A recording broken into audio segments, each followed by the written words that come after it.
Hello, Internet. Remember us? We do things on the Internet sometimes. Sometimes they even work. I'm going to stop this music. Spooky Forest. You get out of here. Here for later. So, hello. Remember us from Hoard of the Dragon Queen, episode 22? It feels like it's been a while. Has it been a while? 2 weeks? 3 weeks? Forever. 4 weeks? I don't know. Anyway, we're back.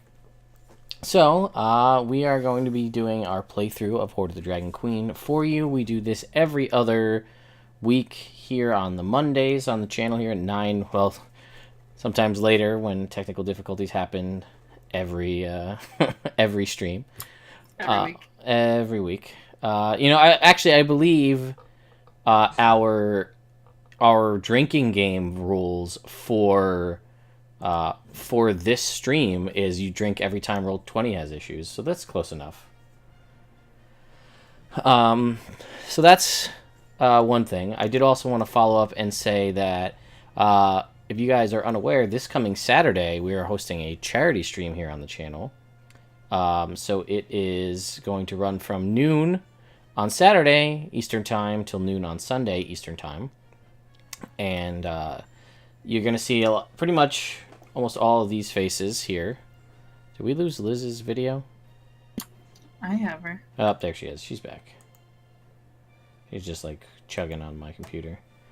But yeah, we will be playing through the same continuation of the storyline from last year. If you can have time to watch 23-ish hours of gameplay from last year, you can catch up on everything that happened.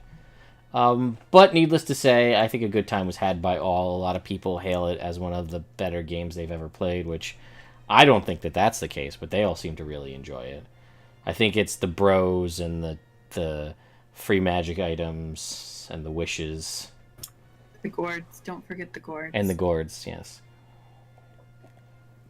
So, that'll be happening. There'll be also people from some of the other streams as well.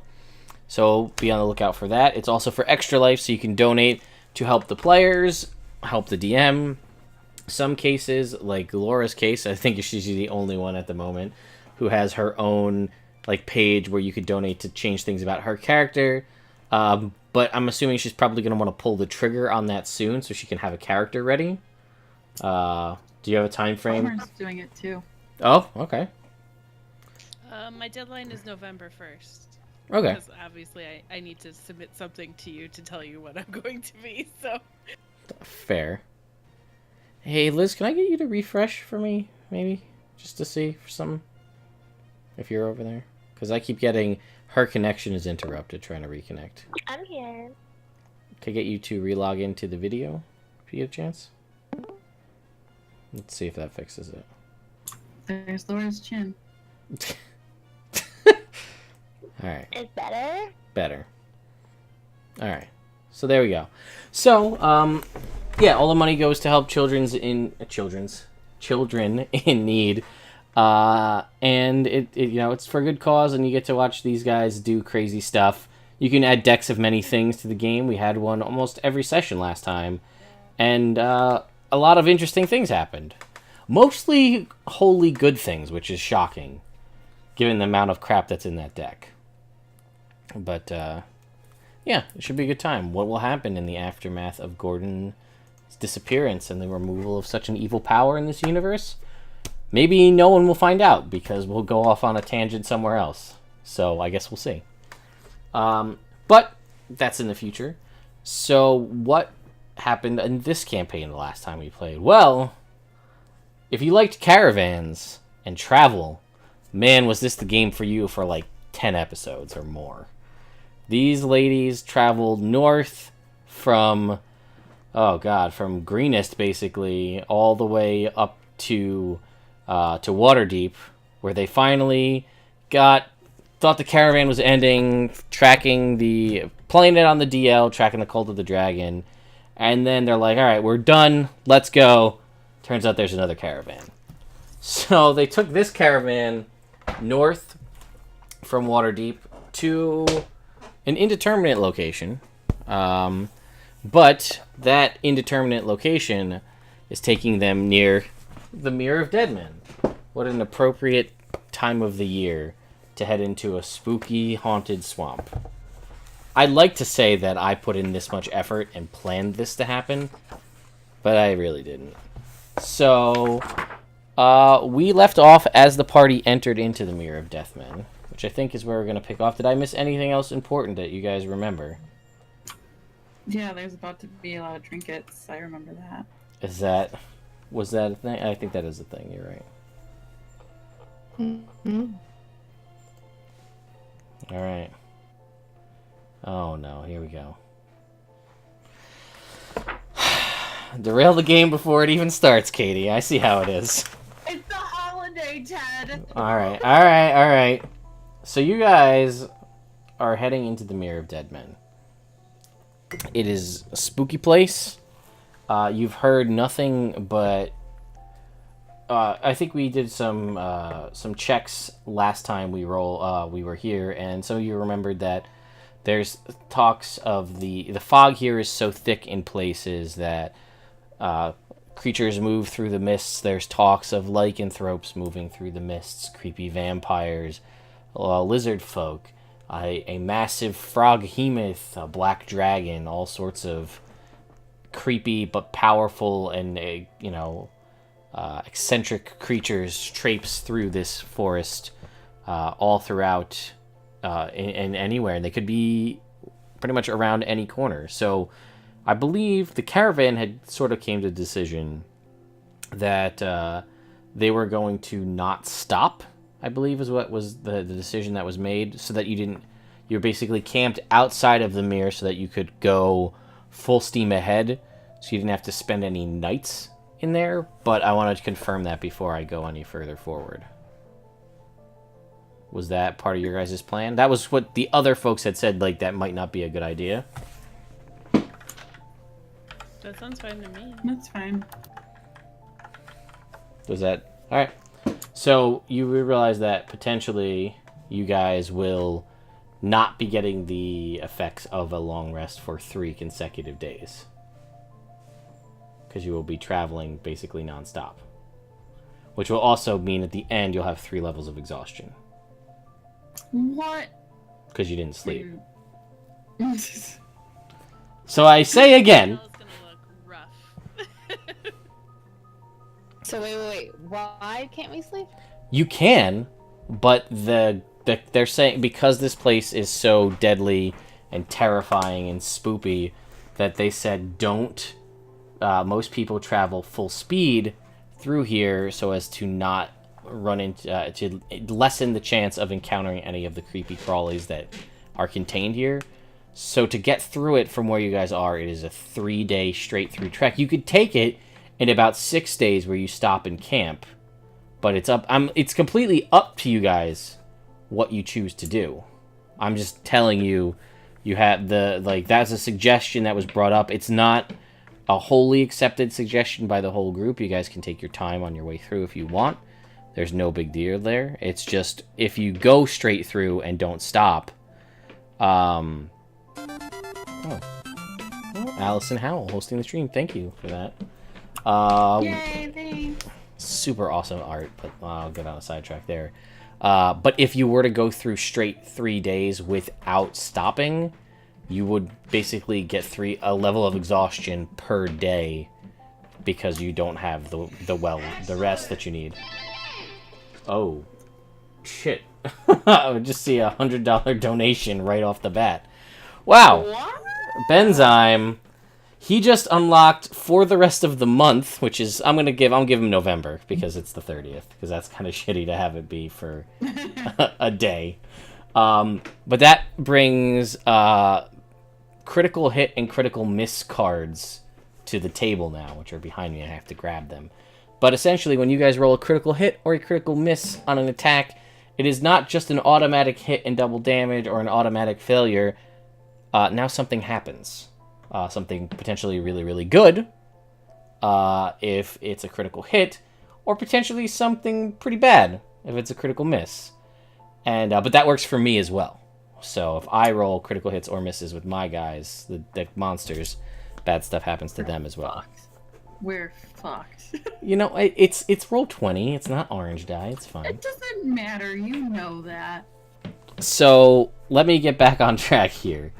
What was your guys' thoughts on traveling? Do you want to stop and go like at a regular pace, or do you want to hoof it through, but consecutively take levels of exhaustion and potentially be at a disadvantage when or if things attack?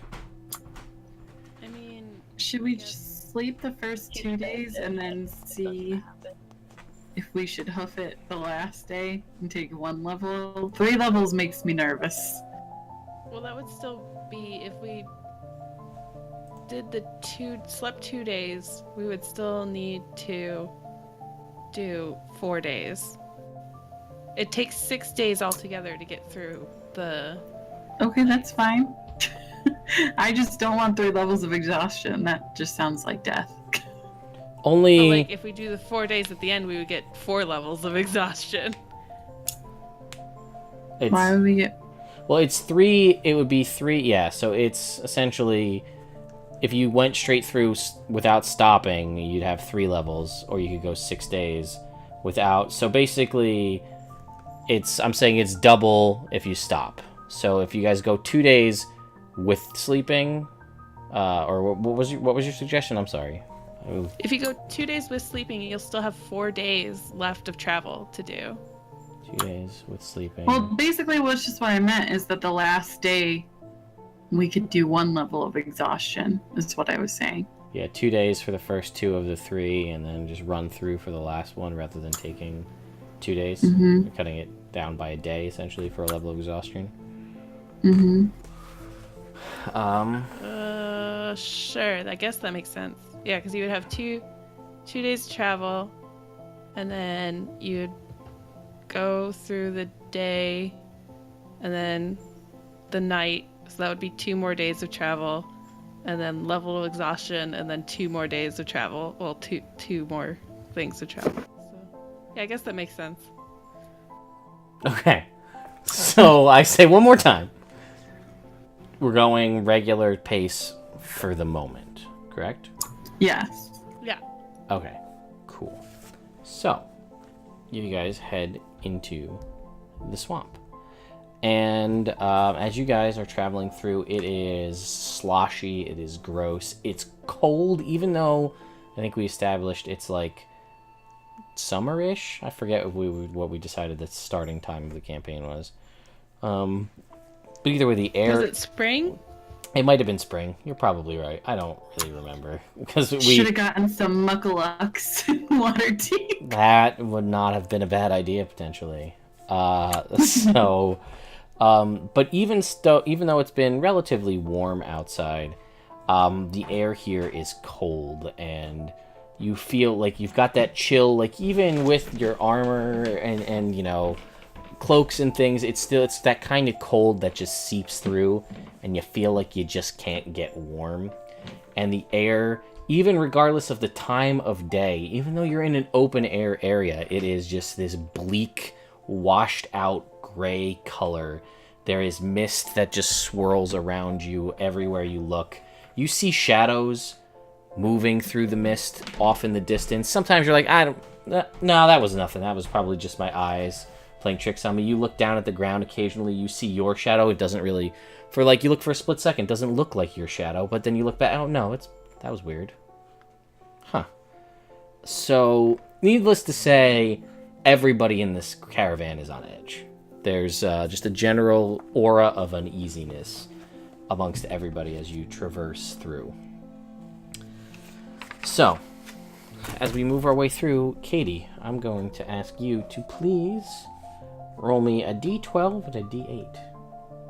Actually, first, roll me a d20 to start. 19. Okay, now roll me a d12 and a d8. 5.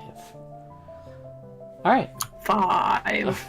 Surprisingly enough, as you guys work your way through, you don't really encounter much. It seems, and you're not sure if that's more unsettling or less unsettling, that you've gone about 8 hours travel into this spooky ass place and haven't seen anything. Is that just the luck of the draw? Is it because there's some much larger predator keeping the sounds of the smaller creatures away? I don't know. I guess we'll find out. Spoopy. Yes. I'm gonna hold Lex's hand. I do so. You guys have you have a wagon, if I recall, correct? Or no, you guys just jumped on board with these guys because you sold off everything. Yeah, that's right. Yeah. So, everything's starting to come back to me. So yeah, I just to reiterate, you've heard all manner of creepy things here. There was also mention of dragons, of hydras, of large humanoid frog-like creatures, swamp trolls and orcs and ogres and just nothing good, basically. There's not like, oh, and then like there's that special unicorn that lives here in the swamp that everybody goes to visit. No, none of that. Well, there goes my trip. So you guys are making your way through the forest, and it's been about 8 hours of travel. People are starting to, you can see there is a almost like a seemingly sense of security dawning on the whole group as like, oh, well, hey, we did it 8 hours. Maybe it's not so bad. Maybe it's just like a trumped up story. Nobody knows. And you guys are traveling along, and eventually you see the wagon in front with most of the goods kind of catch on something, and it stops and starts, and the whores whinny up, and everybody, like, it shocks everybody out of their reverie. Yeah. You said horse? Yeah. Yeah. Totally said Hoard. That broke my immersion a lot. I mean, she's there too. Don't why you guys gotta hate like that.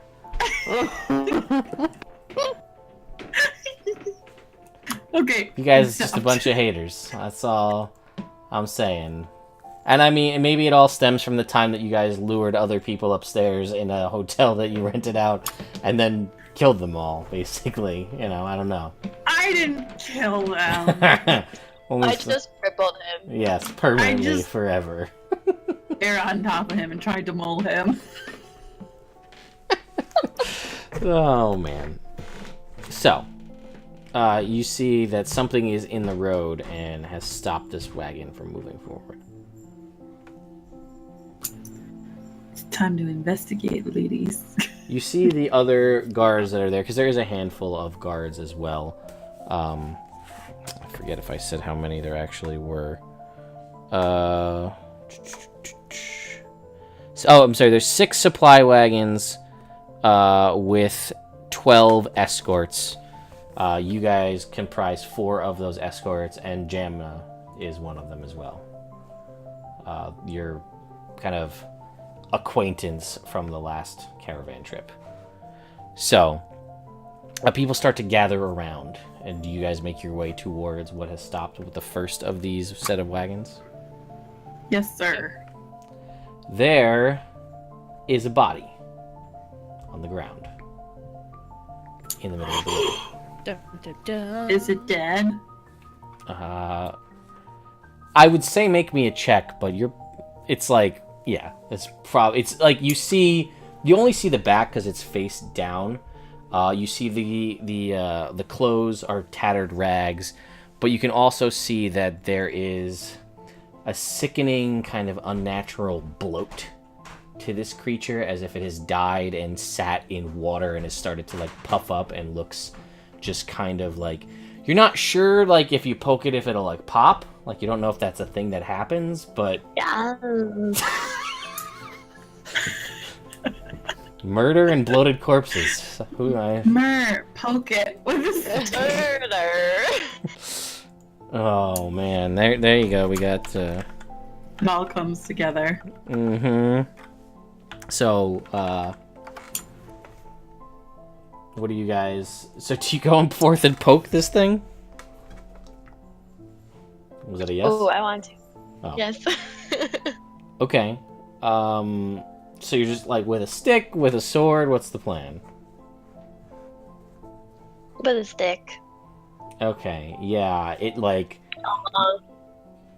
you hear it kind of like sloshing, like it seems like it could potentially, like if you lance basically this kind of bulbous like cheekish shoulder region, it may relieve itself of whatever liquid has contained itself in that area.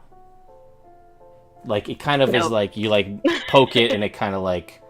It's sort of like if you poke a water balloon, right? If you think about that, like how it like shakes and jiggles. It's pretty gross. But the humanoid creature is face down on the ground. So far you've seen this and poked it with a stick. Either way, it's got to get out of the road to get the wagons to get around it. Or to go past it, rather. Because you can't really go off the main road or you'll be into the muck and you'll be stuck here for longer. Are there... Other than it being like bloated and stuff from just the environment, are there like any other like cause of death wounds on it? That I will say make me a medicine check to determine. I'm just gonna slide over here and grab my cell phone charger. Guidance. Sure. Why would you not? 16. Yeah, you notice that along the flesh of the face are several like circular entry wounds of like all along the face. There are things that seemingly have entered into the face of this creature, and its throat on the one side is completely torn out. So something really messed this guy up, which you can kind of tell. You think it might be a guy. Like a male, but it's pretty distorted, and a lot of the facial features have sort of kind of been muted. But the general build type looks to be of a male, probably in his 30s or 40s. Okay, and the marks aren't from like any animal or creature that I would have known anything about. Make me a nature check. 24. Well, that's pretty good. As you're looking, but trying to still keep your distance as you're inspecting this corpse, you see there is some sort of large jaw did the kind of biting into the neck region of this creature, but you notice that all of the holes in the face, as you get a little bit closer, you see what look almost like splinters in those holes. Well, I'm gonna tell everybody about those splinter holes. Okay. Yeah, you guys are now aware of splinter holes. Anybody know anything like that would give splinter holes? Is there anything in the holes, or is it just tiny? Splinters! They're like, when I say holes, they are like deep inset. Like if you could think about like taking something pointed and like inserting it into a face, sort of almost, when you look at it, it almost looks sort of like this, like holes that have entered into the face, like around where like finger points would be grabbing on, and they are deep inset holes. Like this guy's eyes are gone. Like they're just open, weeping sockets where eyes used to be. And like you can see that these wounds go pretty deep, almost to the point where like what would you imagine if it is fingers would be like connecting inside the head. Gross. Let's move it off the road and keep going. I like your optimism. I'll try to push it out of the way with my staff. All right, so you're like sliding it, and then as you're doing that, I'm gonna need you to make a dexterity saving throw to dodge out of the way of human. Not like this. Pus viscous liquid. Yeah, you manage to move out of the way as like it, like a big old zit full of just grossness explodes on the ground.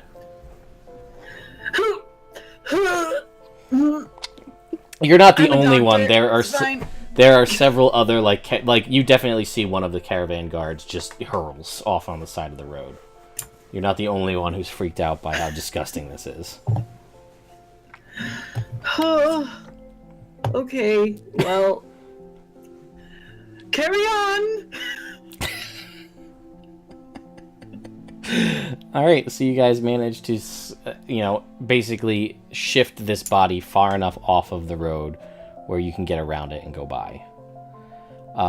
And you continue onward for another, let's say,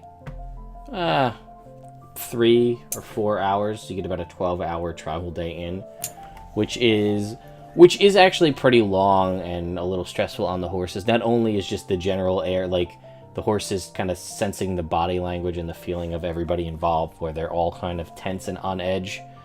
It also, it is still like mucky. Like the road isn't like a road, like a true road. It is still kind of dirt and there's water there. So it's like the horses are slogging through this. So it takes a little while to get going. So 12 hours is like any more than that. Like if you're planning to stop and not push things, this is about the time you're probably going to want to bed down or make camp or whatever you guys are going to do. Okay. Who's gonna stay up and watch? Because that was some scary stuff back there. I'll stay up and watch. Okay, you can wake me up when it's my turn. They will, yeah, and the other folks in the wagon, they will kind of like circle the wagons to kind of like, and have everybody go inside. Actually, they really can't even circle the wagons. They'll do their best to kind of make a defensive perimeter, you know? And then kind of like sort of take, if you got like 2 wagons going side by side, they kind of do like one of these and like try to get like a little bit of some sort of blockage from whatever lies beyond out in the mists. And so did you guys, what was the shift order? Do we want to do dark vision every other actually, so we could do Mer, then one of you guys, and then me, and then one of you guys? Yeah, I can, I'll go second. Okay, so Mer, Lux, Roswin, Odella. got it.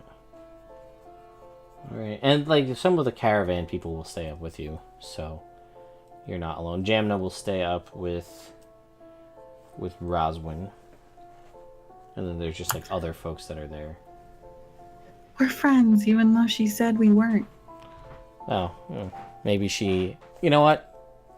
You're probably right. You're probably friends. That's what Roswin thinks. Yeah, we're buddies. So, as the night wears on, the first shift begins. And Liz, could you roll me a d20, please?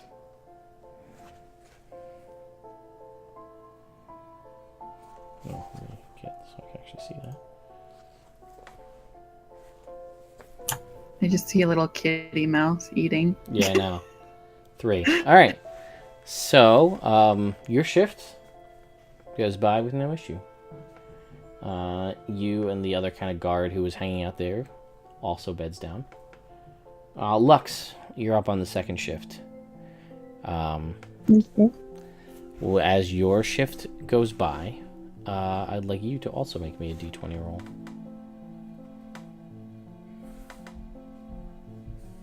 Man, a lot of low rolls tonight. Surprisingly, yes, your shift goes by as well. Uneventfully, as you eventually go to wake up Roswin, whose turn it is next. Now, before I go to sleep, I want to talk to Rosalind. Okay, so you wake up Real- Roswin for her shift. Hey, Morning, partner. morning. Wanted to tell you this. A couple nights ago, I had a dream about a golden owl. Ooh, more golden animals. Yeah. And what did he do? And if I remember correctly, I just followed it and then woke up. What is it with these golden animals and just being so sneaky? Like, why can't they just say what they want to say? Not sure, but I thought I'd tell you. Okay, well, if the owl says anything to you, you should tell me, and I can try to think if I read anything about stuff like that with Fae stuff, because, you know, I barely spent any time in that library because I found what I needed right away, but, you know, it was a very informative book that I was able to take a gander through, so. All right. As you guys are talking, you see a golden light, not about, you know, like 45 feet off from where, like, you're, like, the center of where you guys are located, kind of moving through the mist. Just outside of, because the mist is so thick, even Katie with your, or Roswin, I guess, with your dark vision, you can see about like 15 feet in front of your face, but then just the thickness of the mist kind of blocks you seeing any further. But this light, this golden light, is sort of just like moving through, almost at like what you gather would be like someone, if they're holding like a lantern, like just the natural gait of movement through the mist. Oh, heck no, we're not leaving this party. Splinter holes! No! Oh, you see this too, Lux, because it is a light in the dark, so you see it clearly. Are we the only ones that notice it? There is another guard, just like another, like, you know, Francis, the guard, who was Francis. You apparently learned his name. Good old Francis. He sees it as well, and he starts. You see him kind of like stand up, like startled at like the note, like the vision of this light, and he kind of like looks back over at you guys and like points at the light, and like starts to make his way towards the light. Hey! Splinter holes! Did you not see the splinter holes?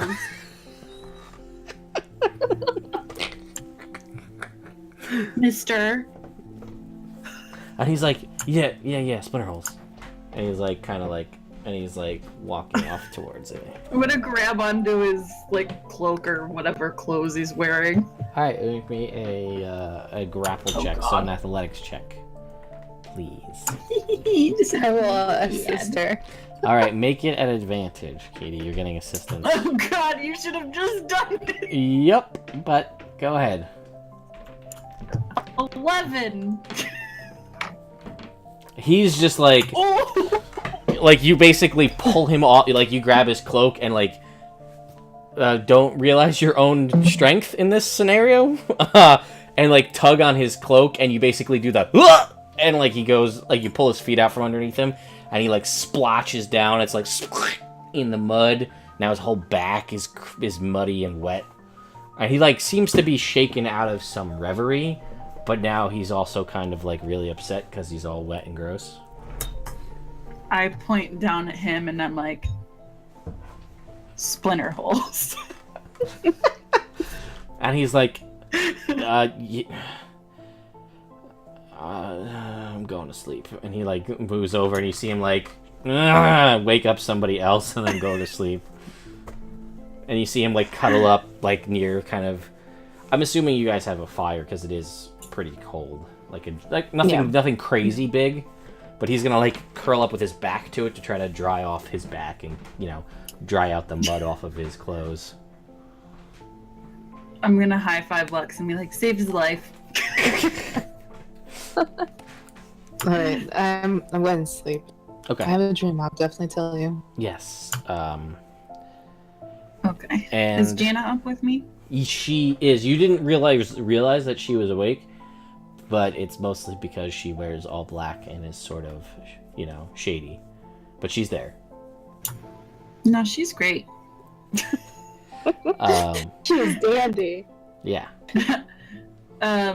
does she like talk to me at all, or is she just like being stealthy and then I'm She just no, moving my watch? she sits like you can see her, but she doesn't like acknowledge that you're there. Like she's just like looking off into the mists, like all stoically. And like, you know, she's got like a dagger, right? And she's doing kind of like one of these where she's like cleaning under her fingernails with a dagger as she stares off blankly into the mist. I'm gonna tell her, if you want to go anywhere, or if you feel like you need to, don't do it alone, okay? Because it's very dangerous. And that guy tried to run off. What a dum-dum! And like you see like the slightest tinge of like a smile at the corner of her mouth is almost imperceptible. But then she continues with her like her just staring off into the nothingness. Okay. And I need you to make me a d20 roll as well, please. 2. And you go to wake Odella up for her shift. As yours has ended. Hey, Udella. What time do we got? Buttercup. Just poker cheek. Okay. And I give her my scarf that keeps me warm. Yeah, So I that will. she I can will be say, warm of during course. her Yes, shift. I saw your message before. It is true. You do. You have been warm this whole time due to your scarf. Just wanted to make that known that you are correct. It's fine. So I'll be like, here, you can use this while I sit by the fire. Oh, thank you. Hold on one second, and she'll dig in her pack and pull out like a little brown paper package and hand it to Roswin and say, "This is a present for you. For when I guess I kind of lied. I don't know. I felt like I should get you a gift," and she hands it over. Wow, thank you! And I rip it open. And it is a lovely, wonderful gray scarf with embroidered pink flowers in it that match Roswin's skin tone. It's so pretty! Well, when we're alone, then I'll put it on and cover up my hair again, because this black is fading a little bit. That's what I kind of figured, and I thought you might want something a bit prettier than the one that you had before. Yeah, orange and purple. Not the best color combination. Anyway, get out there, buddy, and I'll smack her on the patoot. Oh, okay. Thanks. Wow. All right. There we go. So, you guys, you go to sleep, Roswin, a little colder than you were before. And Odella, it is your shift, which you assume is in the early morning hours as we get closer to daybreak, although daybreak is questionable here as it just gets a slightly lighter gray here in the Mirror of Dead Men.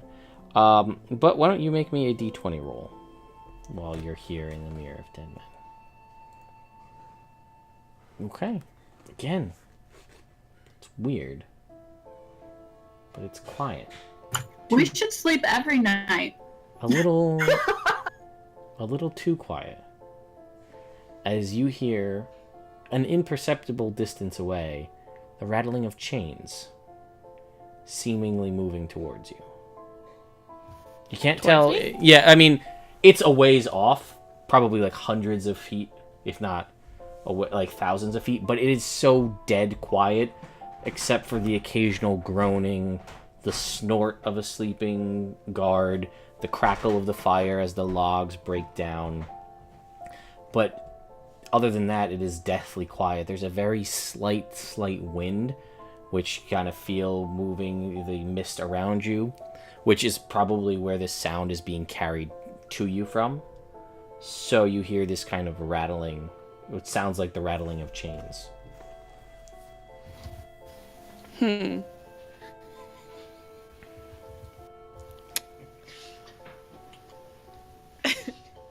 Sorry, Jim just came home and he's laughing at me. Whatever for, Jim. So they are moving closer to me, though. It's what it sounds like, but they sound like way off. Okay, so I don't see anything. I just hear it. Yeah, but like I said, it's distant, but it sounds like it's getting louder. You don't know if it's even gonna, if this source of the sound is even gonna make its way to you because it's like that far away. Okay, I'm just gonna wait for like a little bit and see if it just keeps getting closer and closer, because this is near the end of my shift, so people should be waking up soon anyway, right? Yeah, this is about halfway through. Maybe it's like you got like an hour or so left before your shift ends. Okay, yeah, I'm just gonna kind of hold it out for a bit and see if I see anything. It sounds as if it's getting closer.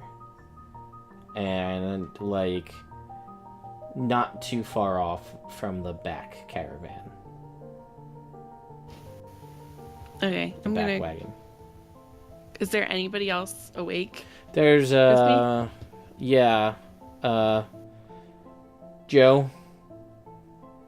Oh, Joe. Yeah, Joe White, the other guard that you guys know.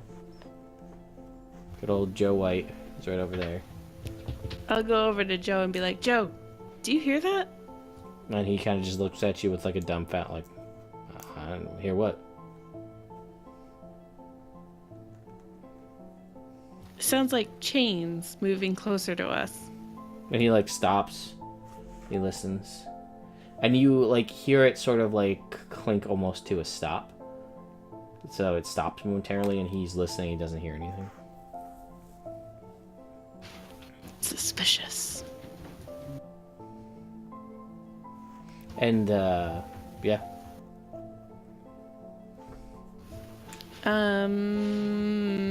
Okay. So you didn't hear anything all the rest of the time either? Because now it's been a weirdly quiet night.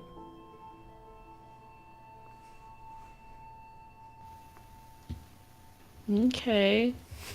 I guess I'll wait a little bit more to see if I hear the chains again. Yeah, you're sitting there next to him and you don't hear any chains. Okay. Eerily quiet. We all gonna die. Sure. He's like, that's a little morbid.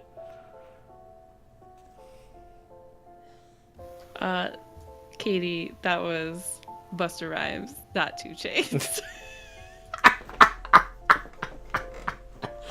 I don't know my rappers. When it comes to Halloween Resurrection, you should. So, what did you want to do? You still have about an hour left in your shift. I'll just try to keep extra good ears out, see if I hear anything or see anything again. Alright, so Joe just kind of like shrugs it off. Goes back to whittling a stick in the night. And you start to settle back in, and there's about a half an hour left in your shift, and you hear the chains again, even closer than before. Still in that same direction of where you were, or like towards the back end of the caravan. And Joe's just like whittling away. He's on a second stick now. I like poke him and like point to my ears again. And he's like, ears. Yeah, I got it. You don't hear anything? He's like, nah, I don't. And you still hear the chains at this point. And he's like, I don't hear anything. Just going crazy. Okay.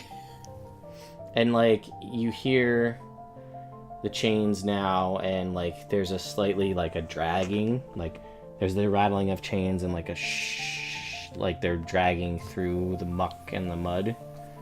Again, now seemingly about 30 feet off the back of the caravans where you're at. You guys are in the middle. This is like on like basically the south end from which you came.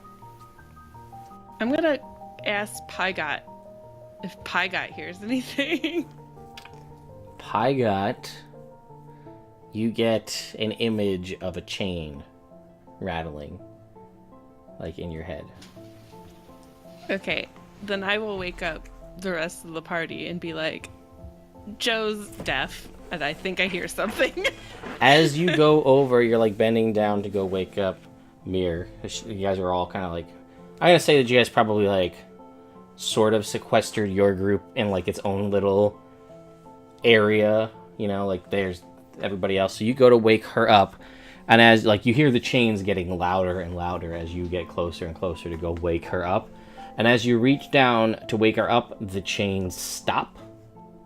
And you go to, like, you're about to put your hand on her to shake her to wake her up. And then you hear the chains rattling fervorishly on the other end of the caravan.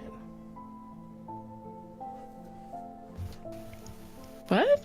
Yeah, so you were walking over, the chains were getting louder and louder. And as you're about to wake Mer up, the chains stop, and now they sound like they're coming from the opposite direction, from the north side of the camp. But coming towards us still, not like going away? Correct. Oh, that's really creepy. Okay, well, I'm still gonna wake somebody up. Okay, so you were going to wake up Mir because she has the most sleep at this point. Yeah. So you shake her awake. Okay.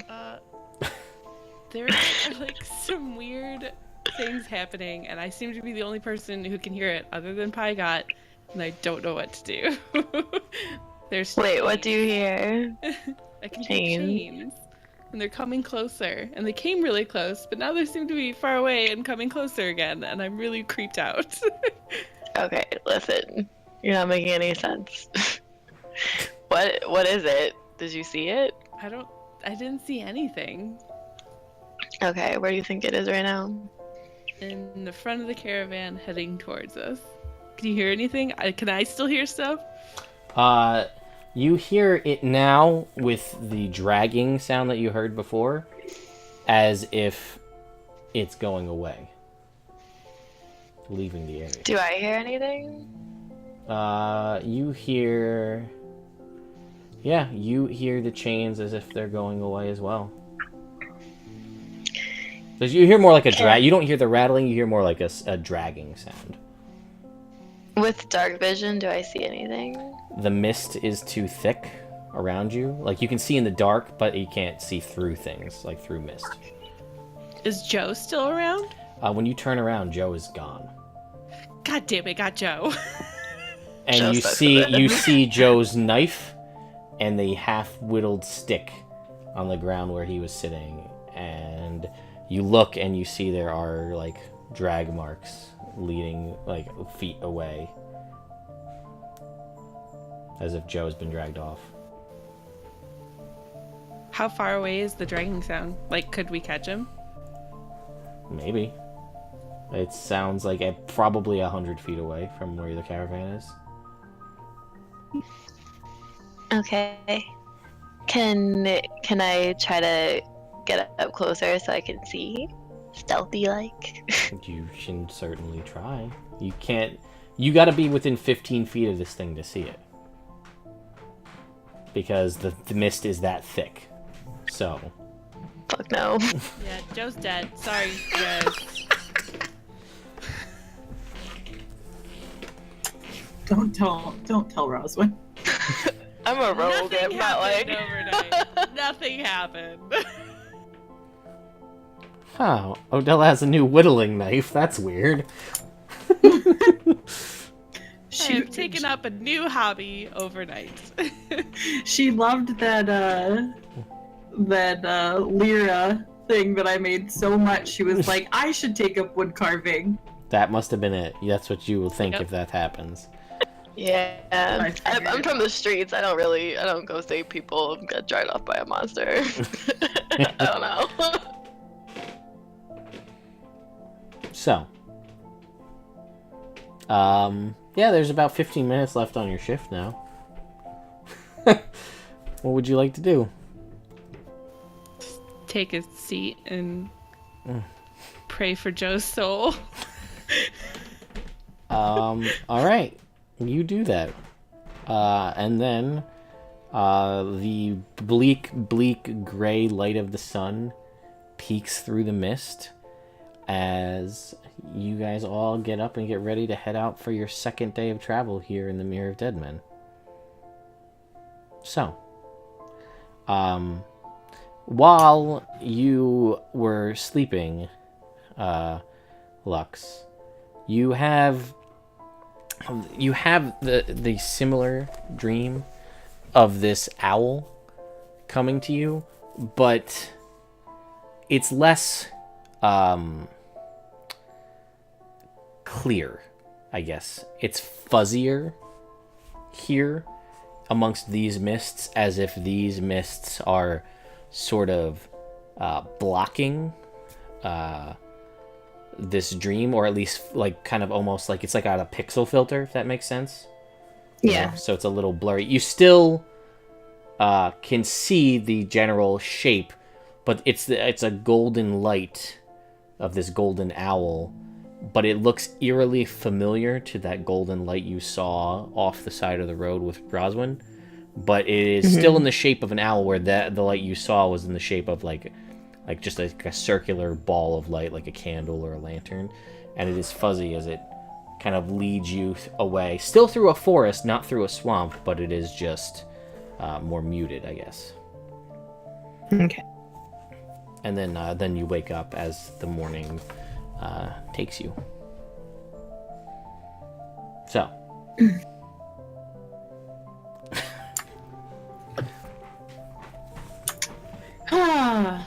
This has been such a great first day of travel. Nothing bad happened.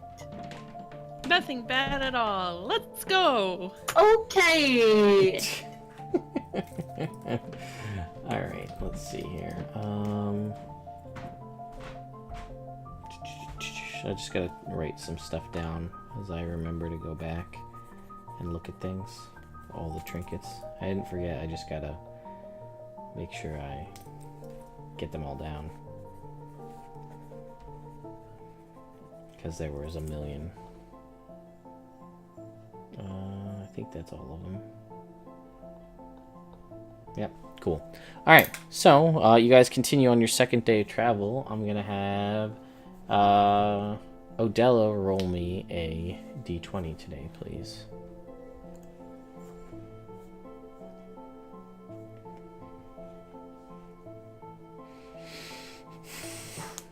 Yet another day continues on.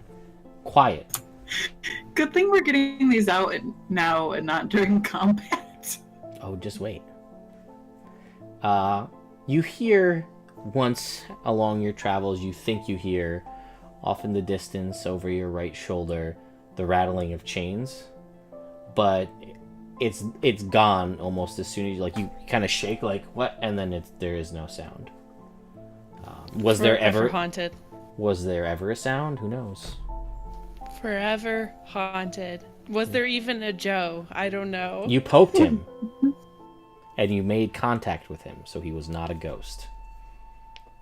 He is not. I'm not a ghost. This wasn't a Sixth Sense situation where he was a ghost the whole time, you know, like. So. Am I by? Am I? Are you? Am I by anybody? I mean, do you want to be? I know Yeah. she wants to be by. Okay. I want to. Am I near? Am I like within visual range of Odella? Yes. I want to glance at her meaningfully. Oh, Odell, you see a meaningful glance come from a hood up, no discernible face figure.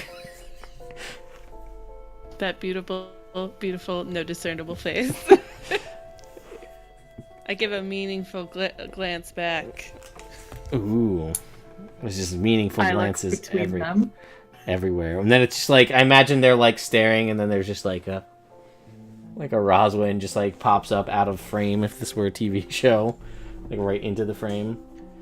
I will point out that everybody OTP. was granted a touch of luck, so everybody has a reroll of a natural 1, myself included. Yay! Which is now all the more useful considering critical miss cards are on the table. Alright, so you exchange glances. So, is there more to the glance? Or is that something we'll have to learn together? I don't know. When I hear the sound of chains, I look at her like. You don't hear the chains. Oh god, it's just me. You said I heard the Right. chain. Not this time. This time it was just Odella. Oh. Retcon the meaningful glances. No. I like to think the glances still happen. I hold my meaningful glance true. Because Alright. we saw some crazy shit last night. Yeah, Shit is I mean, weird. you saw kind of out of your periphery when she like woke you up and you were kind of groggy getting up. You saw like that there was a being over there, and then you saw that. Then you saw the lack of Joe, so you know that there was somebody there at some point. So yes, you exchange your meaningful glances. That is all. Did anybody else have anything that they would like to meaningful glare at, have a thought-provoking conversation, etc.? Or are we? How are we feeling? I would tell Rosalind I had the same dream, but it was more fuzzy. Great, even more cryptic. Gosh, these guys are so annoying sometimes. I mean, the one thing is we did see that golden light. Yeah, but that looked like a lantern. And also splinter holes. That Well, true. is one of my favorite accidental things I thought of that has now become like a canonical phrase. Splinter holes. It's words of warning. Yeah. Rosalind and her splinter. If we have downtime, I'm gonna make like a scary precautionary kid's story. Called Splinter Holes. Yeah. Why you shouldn't sneak out at night and you should be a good kid.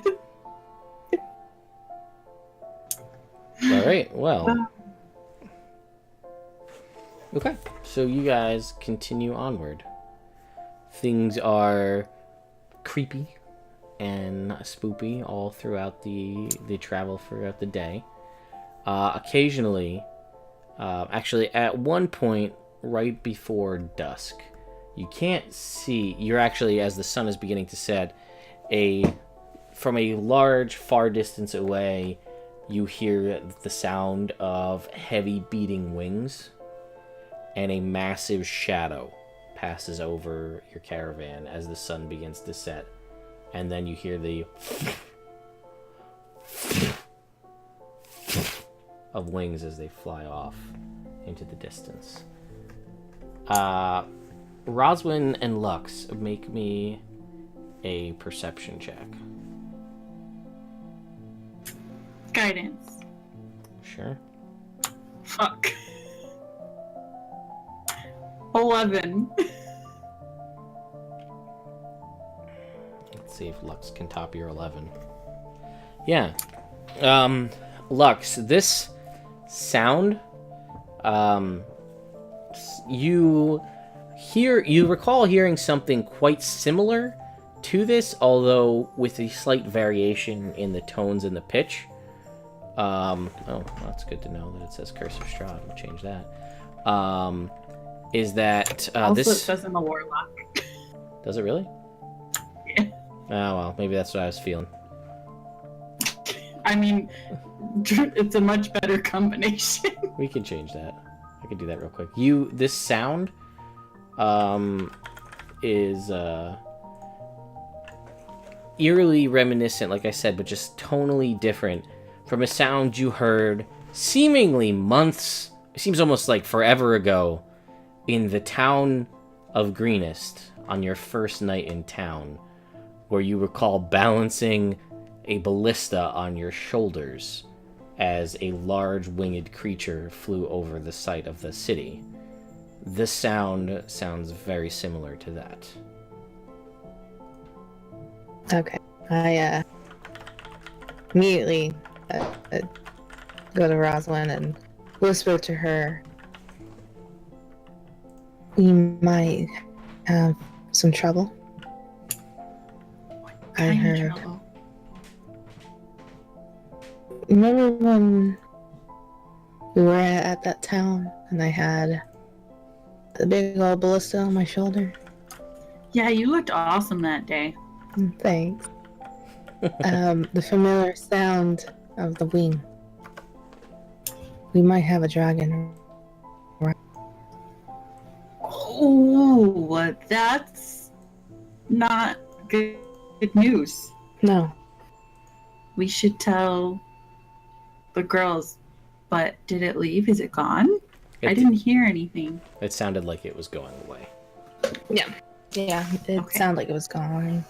Well, Only we thing should is- tell them so that they keep their guard up, but not everyone, so they don't panic like crazy people. Alright. So, I go to the rest of the girls and whisper to them, telling them I heard something in the distance, but it left. But we need to keep our eyes and ears open. We might have a dragon.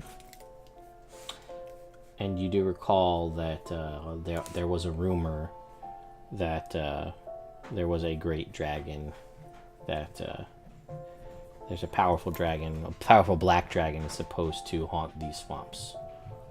So this is all starting to make a little bit of sense to you here. Perhaps this is the very same. So, you guys, actually, you've got about 4 more hours of travel now, as the sun begins to set, and you have a little bit before you feel like you have worn the horses out. So, during this time, I would like Light to roll me a d20, please.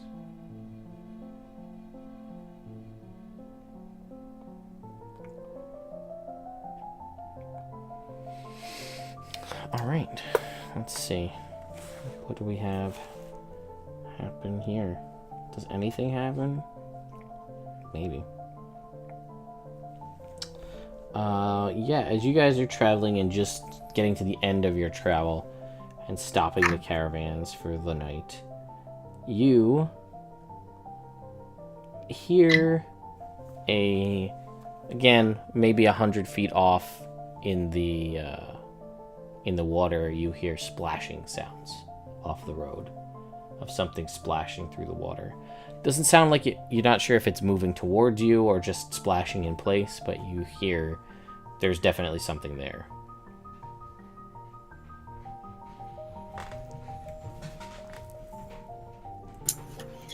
Nope. Do you hear somebody splish splashing like they're taking a bath? On a Saturday night? Mm-hmm. Thank you.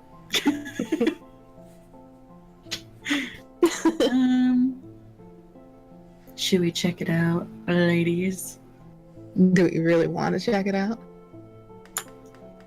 Out of character, I do really want experience. Let's go.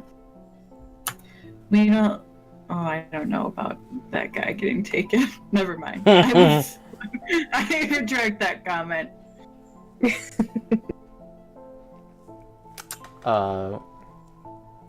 Okay.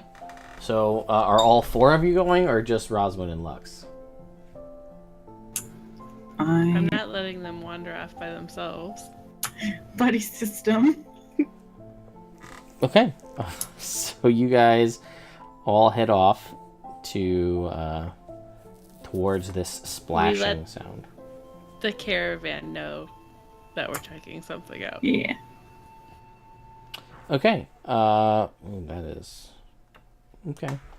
You guys make your way. You're getting closer and closer. The splashing is getting louder and louder. You're now walking through muck that is now about knee deep. This is all considered to be difficult terrain.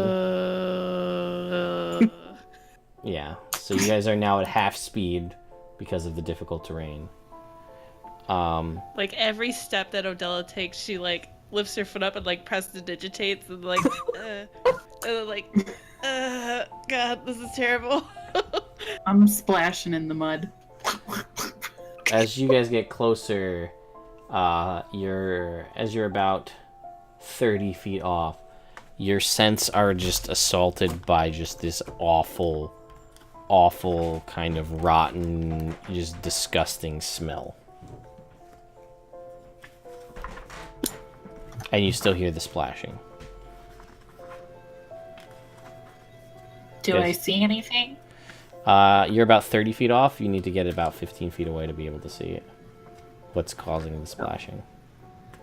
I'm gonna prepare Moonbeam.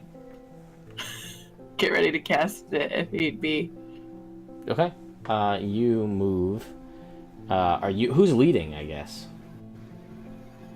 I would be up front. Okay. With So the big duds at the front. you are in total darkness because you can't see in the dark.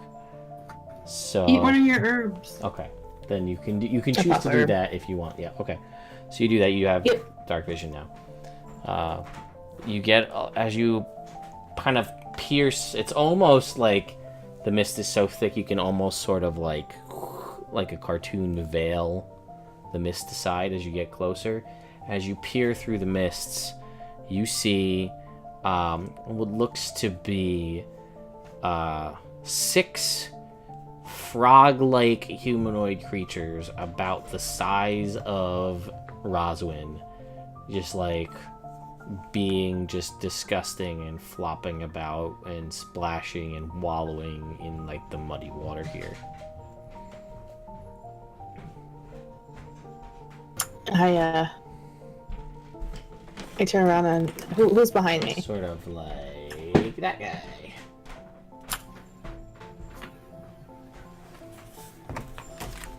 Who's I'll be behind you? behind Oh, you. Roswin's behind you. Okay, I whisper to her.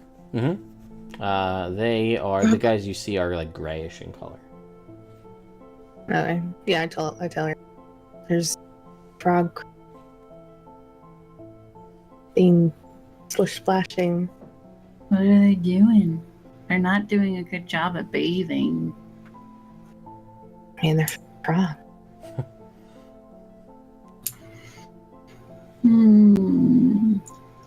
I mean, should we just leave them alone if they're not hurting anyone? I mean, they're hurting my nose, but I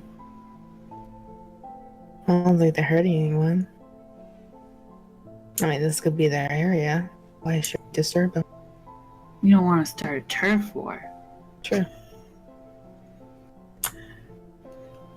Well, Turf war. I want to be the Jets. Better hope there's no swamp sharks or you'll be in serious trouble. Ew.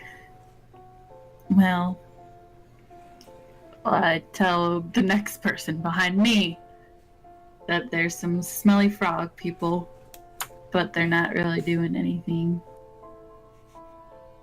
Okay, we'll say for this purpose, Who's behind her? you, let's say. Oh, who's in the back? Is it would be or Odella or Mir be in the back? I think Adele's Adela probably would be in the back because she was taking forever to slosh through the swamp. Fair. All right. She turns to talk to me, but I'm too busy like shaking the mud off my paws, being really freaked out.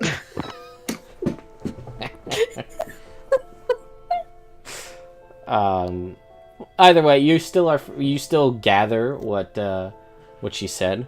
You're still freaked out about the mud on your paws, but you do hear about freaky frog people. Do you tell? Yeah, I'm like Tell like Odella? flicking my paws, and I'm like, oh god, that's so weird. This place is so weird. Oh, do I tell Adela? Do you? Yeah. Okay. Yeah, I turn around. Run. I turn around. This and is I'm, like looking the at worst everywhere, game and I'm of like, dangerous telephone in the like evil swamp. There's dog people? Yeah, I was like, so there's a bunch of logs, right? I don't know what they're doing. Why they told me that? I don't know. It's weird. I turn her and flick some mud around, and just tell her like, "There's some frog people. They smell like shit."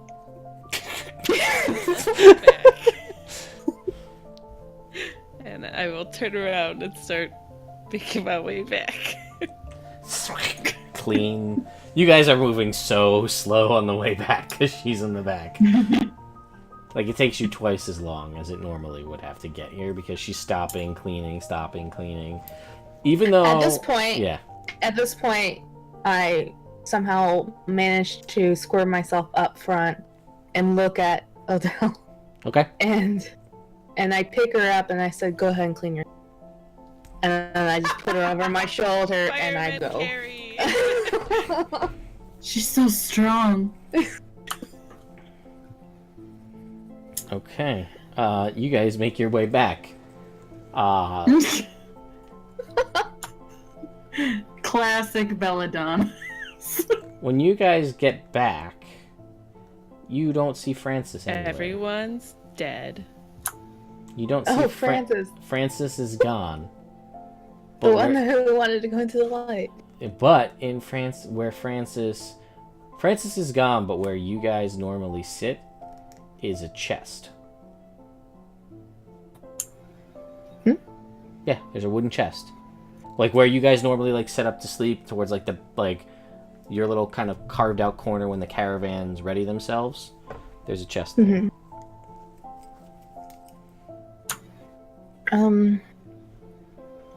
Mary should. Oh, I'm going to. Boop, detect magic. Good idea.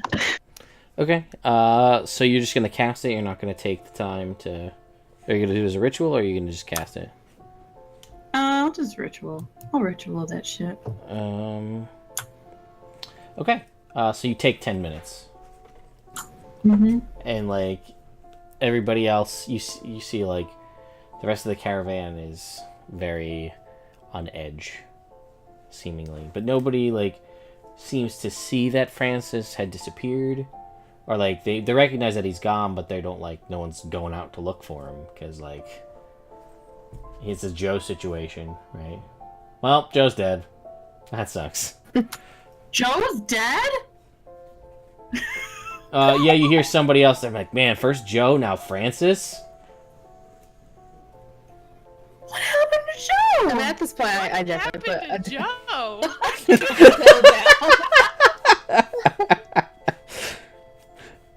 Yeah, Odella, you are, Lux sets you on the ground.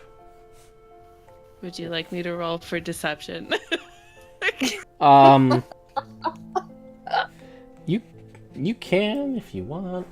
I mean, I feel like Roswin trusts you implicitly to the point where you don't really need to.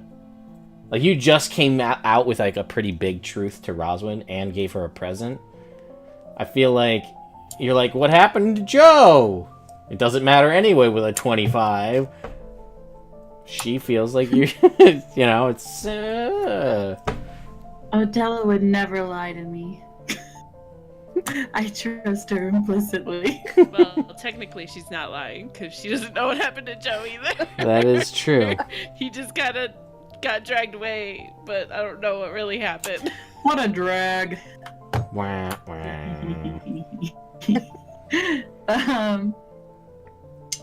Okay, so I'm detecting this magic. All right, there is a faint, almost like it's there and then it's not, from inside this chest. Okay.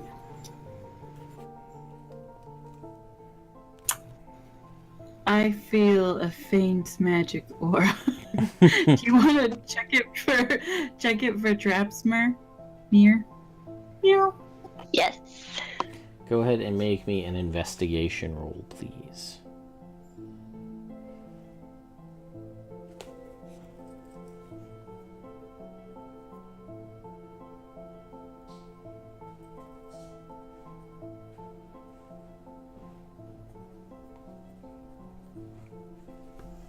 Sorry, I don't have anything open. Liz. You just went from Veronica to Liz. Mm-hmm. Wah, wah. So, investigation was the role of choice.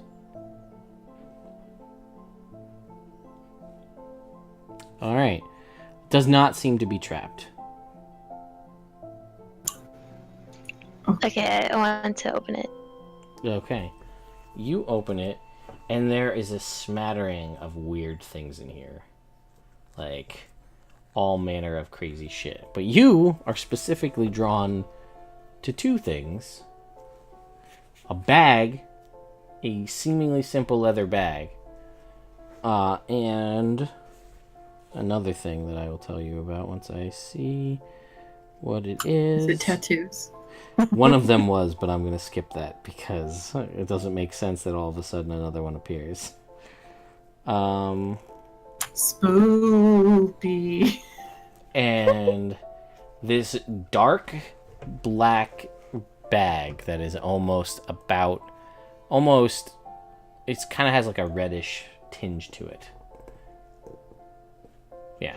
You said a bag? Yeah, basically there's two bags. One that's a leather bag and one that is another kind of darker bag of a weird material. Those particularly catch your eye, we'll say, for these. Sorry, you're like breaking up for me. Is that just me, or is that Yeah, he's everybody? breaking up. Oh. Sure. So, do you take the things that catch your eye?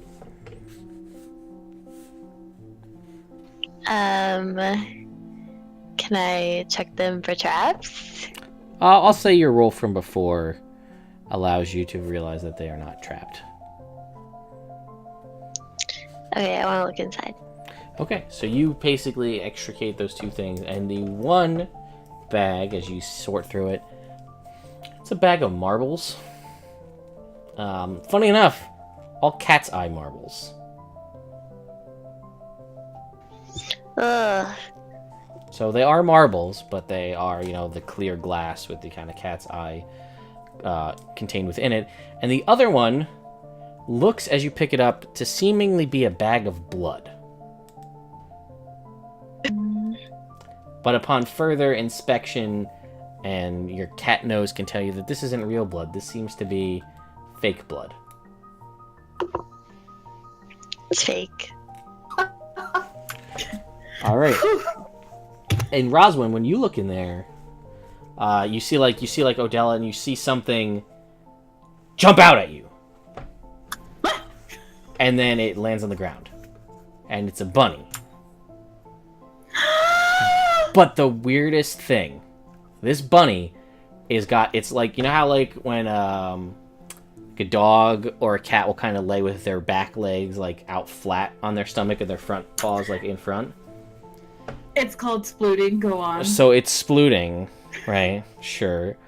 But as it moves towards you, it is on its stomach, and it's kind of like moving like this, almost as if it's slithering. And like as it stops and looks up at you with its nose, rather than like going like this, it like sticks its little rabbit tongue out at you, and it like around your feet. I love you. Is it a snake bunny? It is a bunny that thinks it's a snake. Oh. I pick it up like a stuffed animal and cuddle it.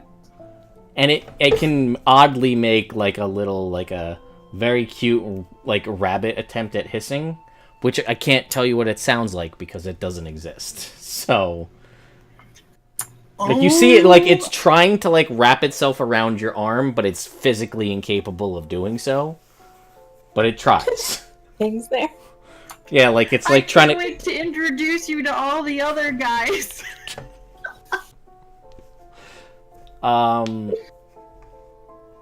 Also, I'll save you the time if at some point you cast Speak with Animals. Who would ever cast that spell? Probably honestly? just a bunch of jerks. But if you did, I'm sitting in the corner right now. Just kidding. This bunny sounds like the guy from the Sneaky Snake video. When you talk to it, I'm a snake. I'm a sneaky snake. That's what the rabbit sounds like. And I will, in that later situation when I'm not worried about using my spells, say, yes, you are. Lux, you look into this particular box of trinkets, aka, and you find it is just let me confirm that I'm not speaking out of turn here. It is, what are these? Okay, it is like a necklace.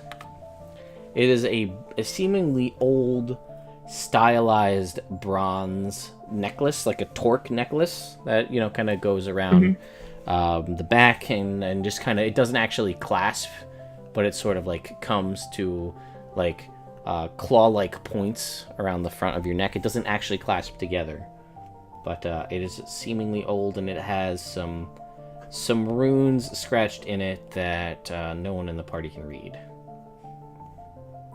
Okay. And Odella, you find a vial of blood.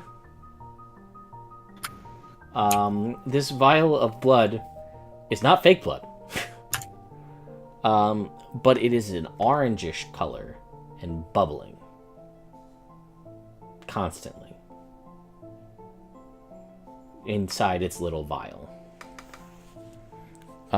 You also find, oh boy, this is gonna be, how do I explain this one?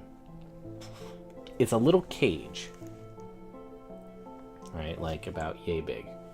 But contained within inside this little cage is this sort of red glowing light that bounces around like it's trying to escape.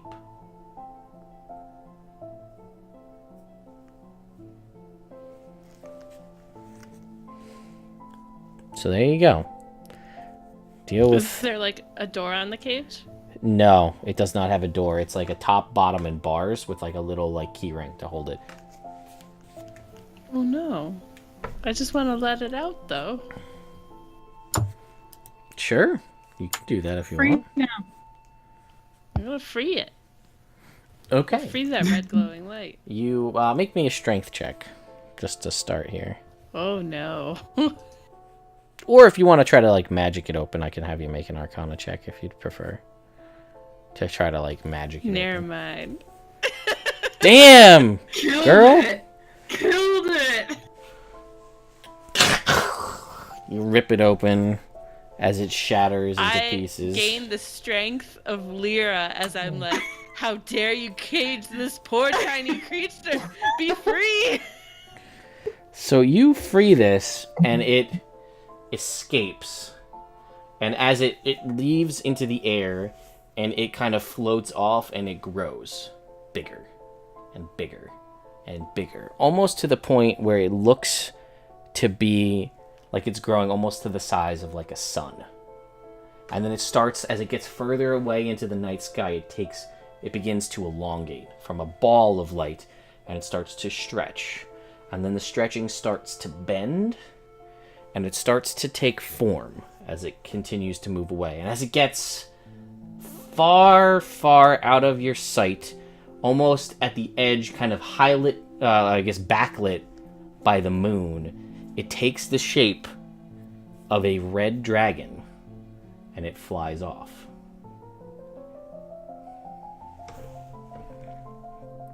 Oh boy. Katie, Roswin, I should say, you feel an eerily strange connection with this red dragon as it flies away. I immediately go to Rosalind.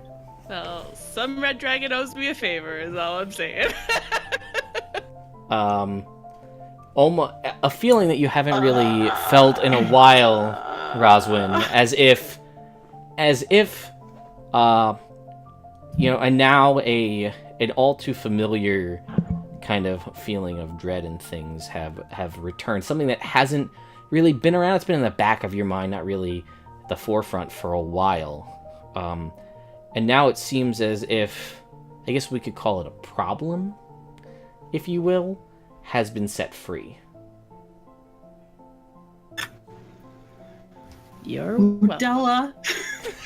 Well, I'm looking at Ross. Don't forget, I promise you. Okay? She doesn't know.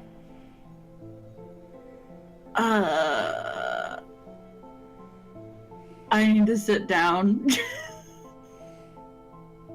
Well, my one character is gonna kill my other character if they ever find out.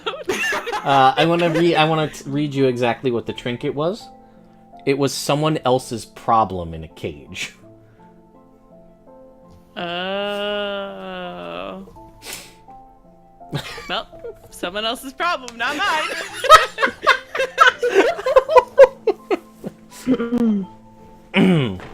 It's alright, just breathe. She didn't know. Okay.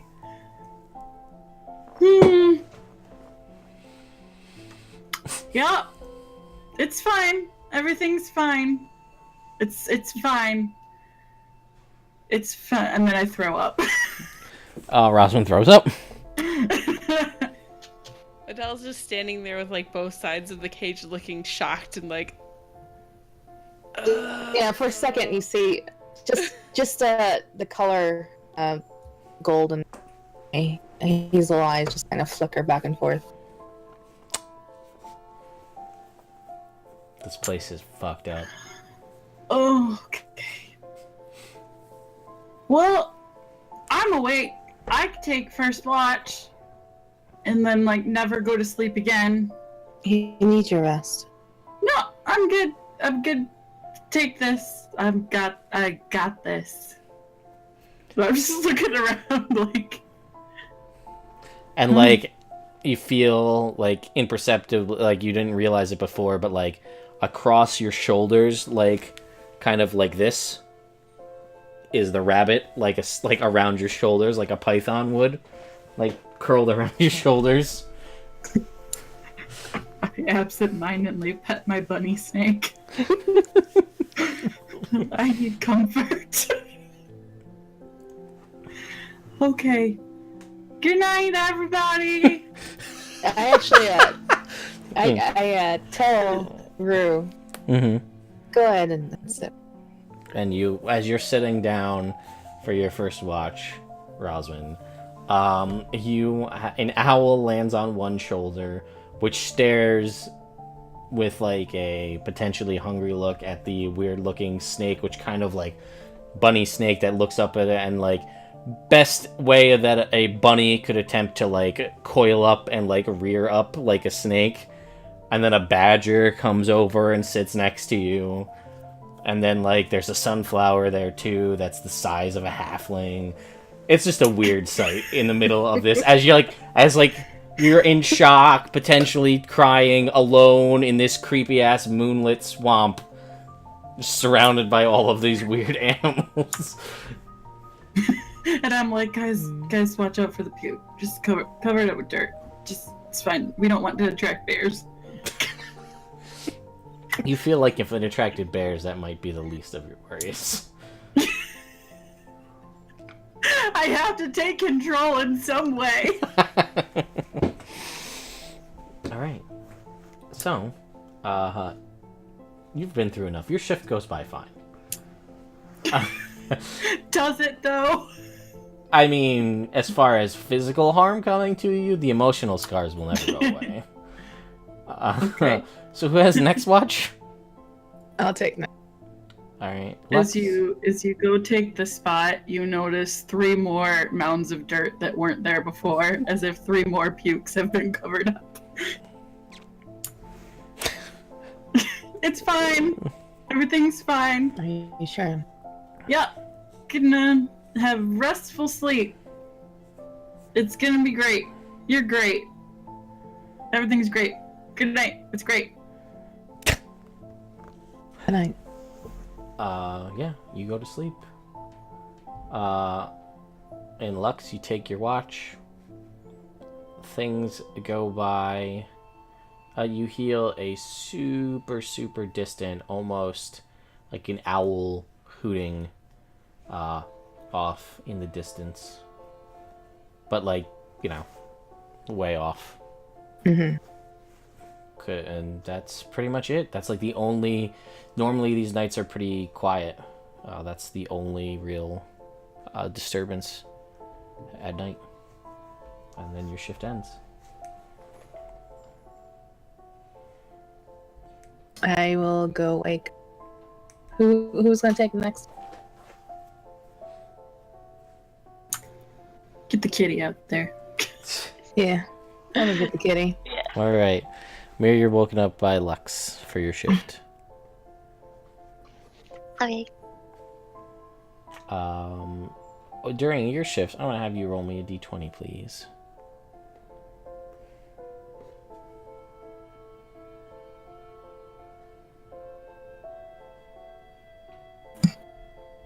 Paw beans, McFluff and stuff. Sure. Yeah. Goes by eerily quiet. You just hear the kind of whistle of the wind as it goes through the trees. It gets your hackles raised up a little bit, but for the most part, nothing. And then you go to wake Odella for her final shift. The last shift in the night again is Odella.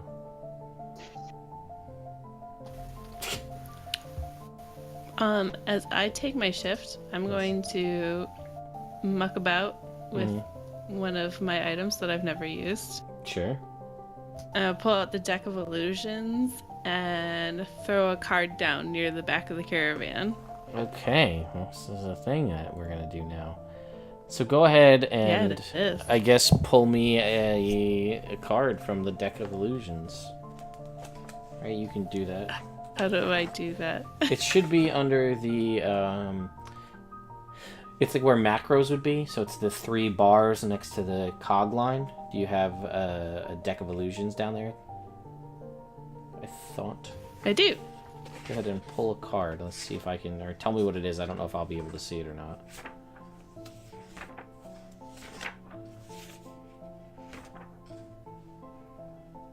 Are you able to draw cards from it? Yep. Oh, I think I see it. It's this one over here.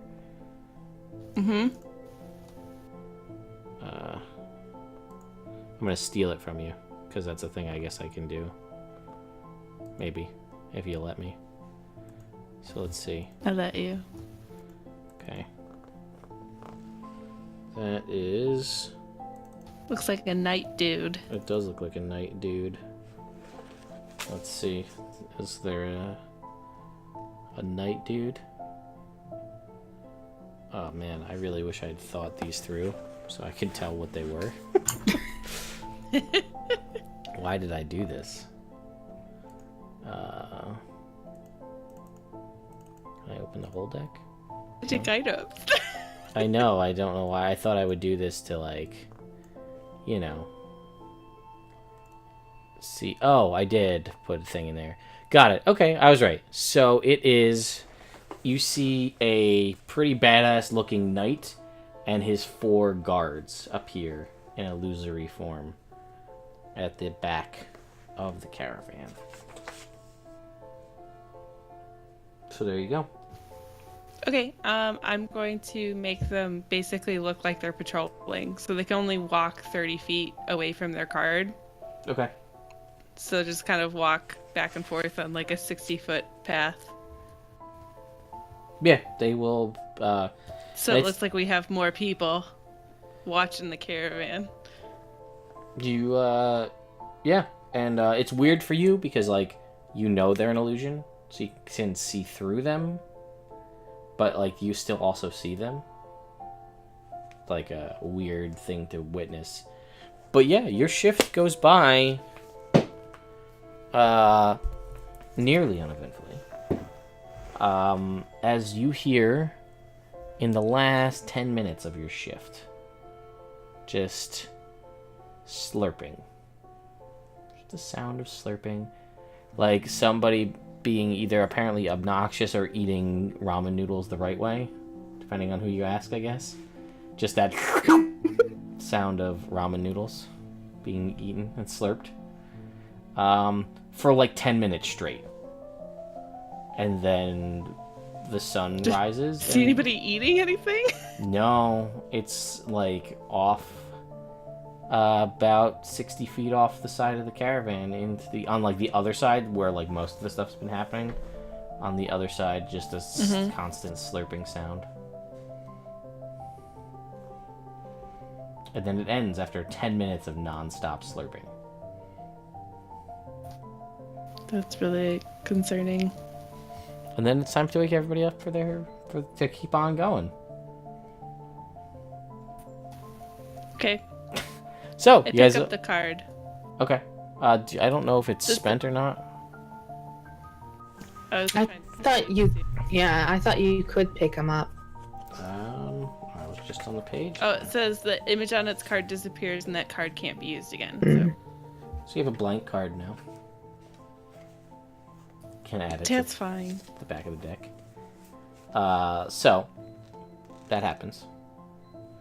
You guys get up and you head out for the third day of travel in this creepy ass place.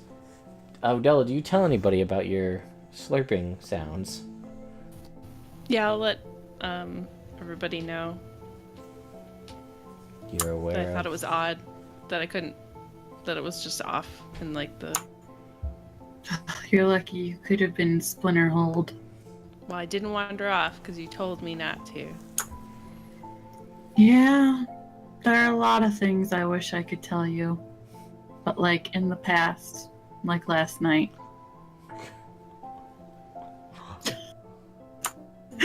Sorry? No, it's fine. It's fine. You guys, upon mustering together to head out, you notice that Boris is missing. Who's Boris? Boris? You didn't talk to Boris? Roswin clearly did. Roswin talked to everybody. Yeah. Boris? You guys make it about 60 feet down the road. And off the side of the road, you see someone you recognize, Roswin, to be Boris. With Splinter holes! No. There is a torn hole in his like a jagged cuts in like his jerkin. And when peeled back, there is a massive hole about this big. It's I guess it's more of like a circular wound basically. And you notice that all around the outside of this wound, it's like dark black.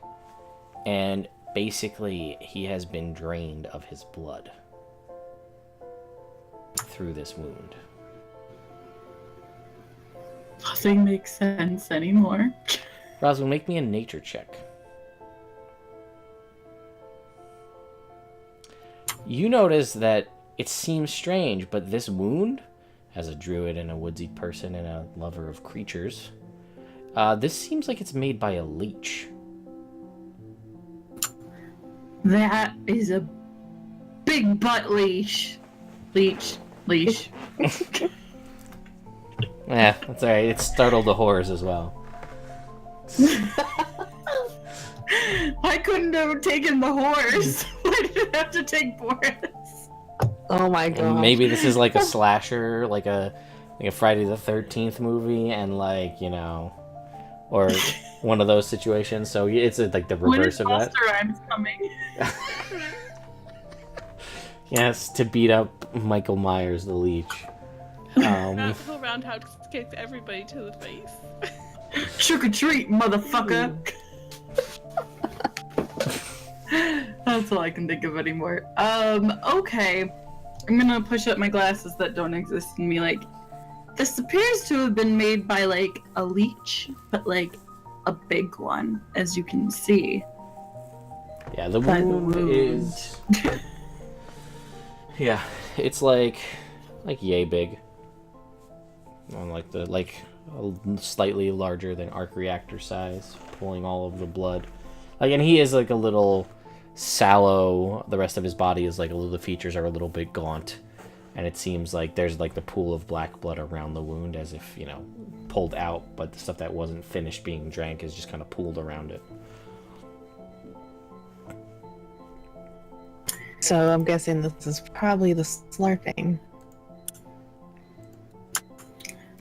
One could assume. Yes. I would assume with my degree in So- ramen. This is third night? Or This is third the day? This is the third day, yeah. You remember that you left with... You and Jamno were with a group of another 7 people, 3 of which have died. It's coming for us. Adela's So- getting a complex because people only seem to die when she's around. So in other words, do we rest one more night? Continue. Because if we continue, do we get the one day? If you were to, at this point, you could make... it would be essentially like a day and a half, we'll say, at this point. You'd be out... You'd get, like, 1.5 levels of exhaustion, I guess. How about 1 level of exhaustion? Oh, I see what you're saying.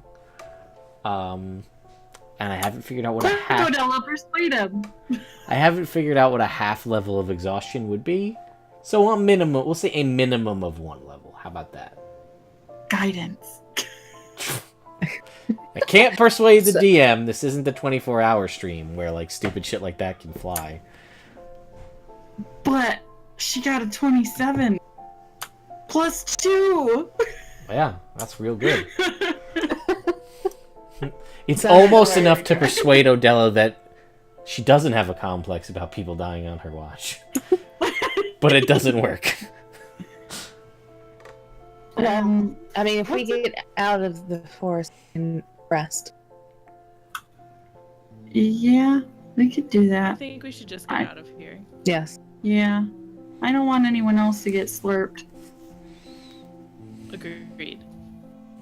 Okay. All That's right. what we're gonna do. All right, then you guys make your way out of the... Oh, actually, well, we'll see if you guys make your way all the way out. You guys continue on. You have to go a little bit... You can't... It's going to take you a day and a half, but it is a little bit, you know... you don't want to go too hard because you don't want to exhaust the horses. So, during that time, Katie, roll me a d20, please. Yes. Oh, but today's opposite day. No, I'm just kidding. The 4th day in the Mirror of Dead Men is opposite day, you fool. All of the slurping. Oh, no. You're all slurped to death. The end of this campaign. Thanks for coming out, everybody. See you next time. No. Thanks, guys. You go by the first 8 hours of your, what is this? You guess your 36 hours, we'll say 36 hour, or no, we'll say 30 hour trek, basically. 36, it's fine. 34, whatever, it doesn't matter. It's irrelevant. It goes by slowly. There is definitely an edge about all of the remaining group of caravan people. They're like, and the whore. She's a little nervous too. She's not one of the guards. They didn't get the more. She's really been giving everybody stress relief. I mean, you try to tell yourself that that's not the sounds that you're hearing, but then sometimes you hear slurping, and then it's a leech, so who knows? So you guys continue on.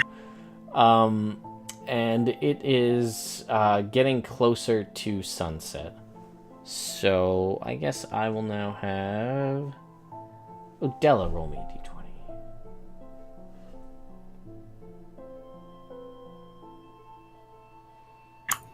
Oh, snap. Fun things now. I'll say that. I was gonna say, I'd be like, damn, this would be impressive if you guys managed to make it through the entire swamp with only the creepy shit that I throw at you. So go ahead and roll me a d12 and a d8, please.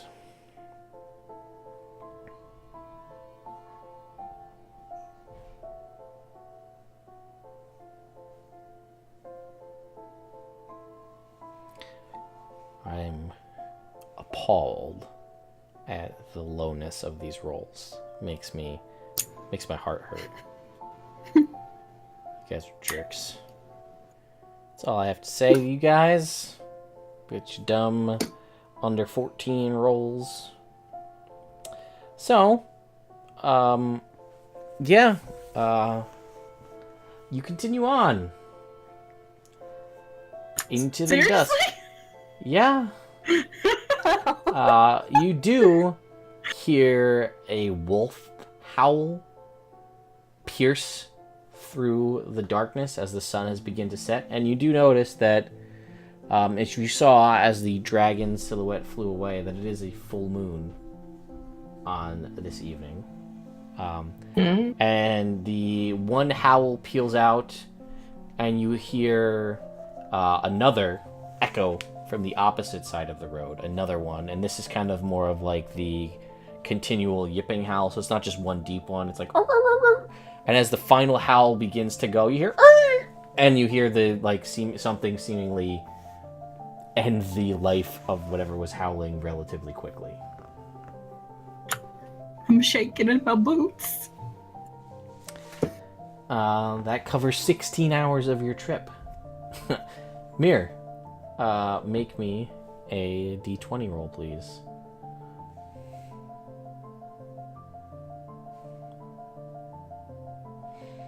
Roll me a d12 and a d8. Maybe.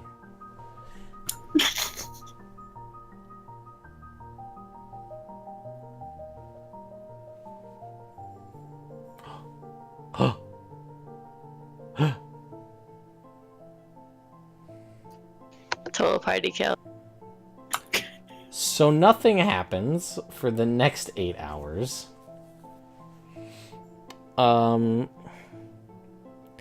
Except for as you pass what seemingly looks to be a structure. And you can only tell because of the immensity of this structure in the mists. It kind of goes... There is no mist line, right? But it goes up. And with the shining of the moonlight, the kind of silver light of the moon, and the fog around you, you can kind of see what looks like some sort of spire or obelisk off. And you can hear, as the wind whips up and pulls your way, what sounds like chanting. Some sort of deep chanting, ritualistic chanting of some kind.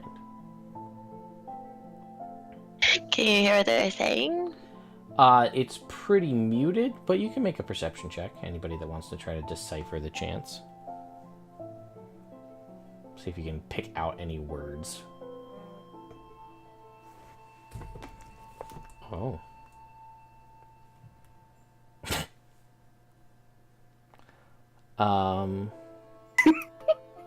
That's what I was thinking too. So, what languages do you speak? What languages does Mir speak? Draconian. And I know there's at least like one more.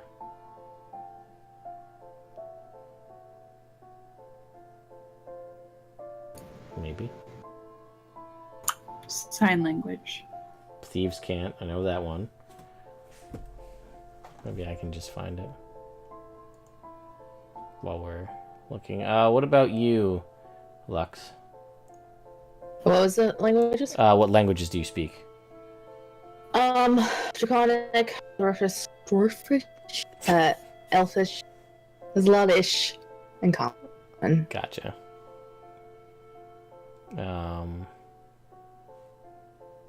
Let's Yeah, see. I don't know. I think Draconian and Well, I know you speak common. that's it. I think there's others. I'll tell you in 2 seconds. Nope, it's not in your character sheet. So, some, you speak at least one other language. So, we can figure that out, though.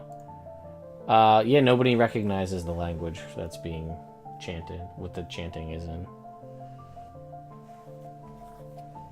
It is harsh sounds. There's a lot of consonants.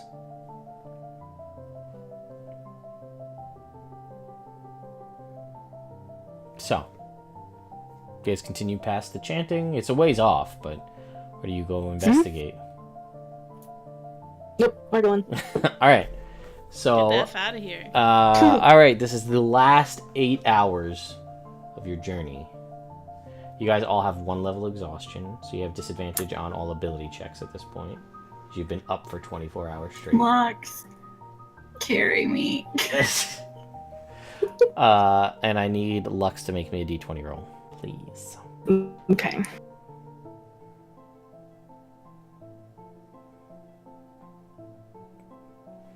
Yeah. You guys make your way further. You're tired. You're beat down from all of the loss of life and the spooky sounds and everything that's been going on. And you guys see the light at the end of the fog as you make your way out of the Mirror of Dead Men onto the road heading further north. Congratulations, guys. You made it out alive. Yay! I need a nap or a coma.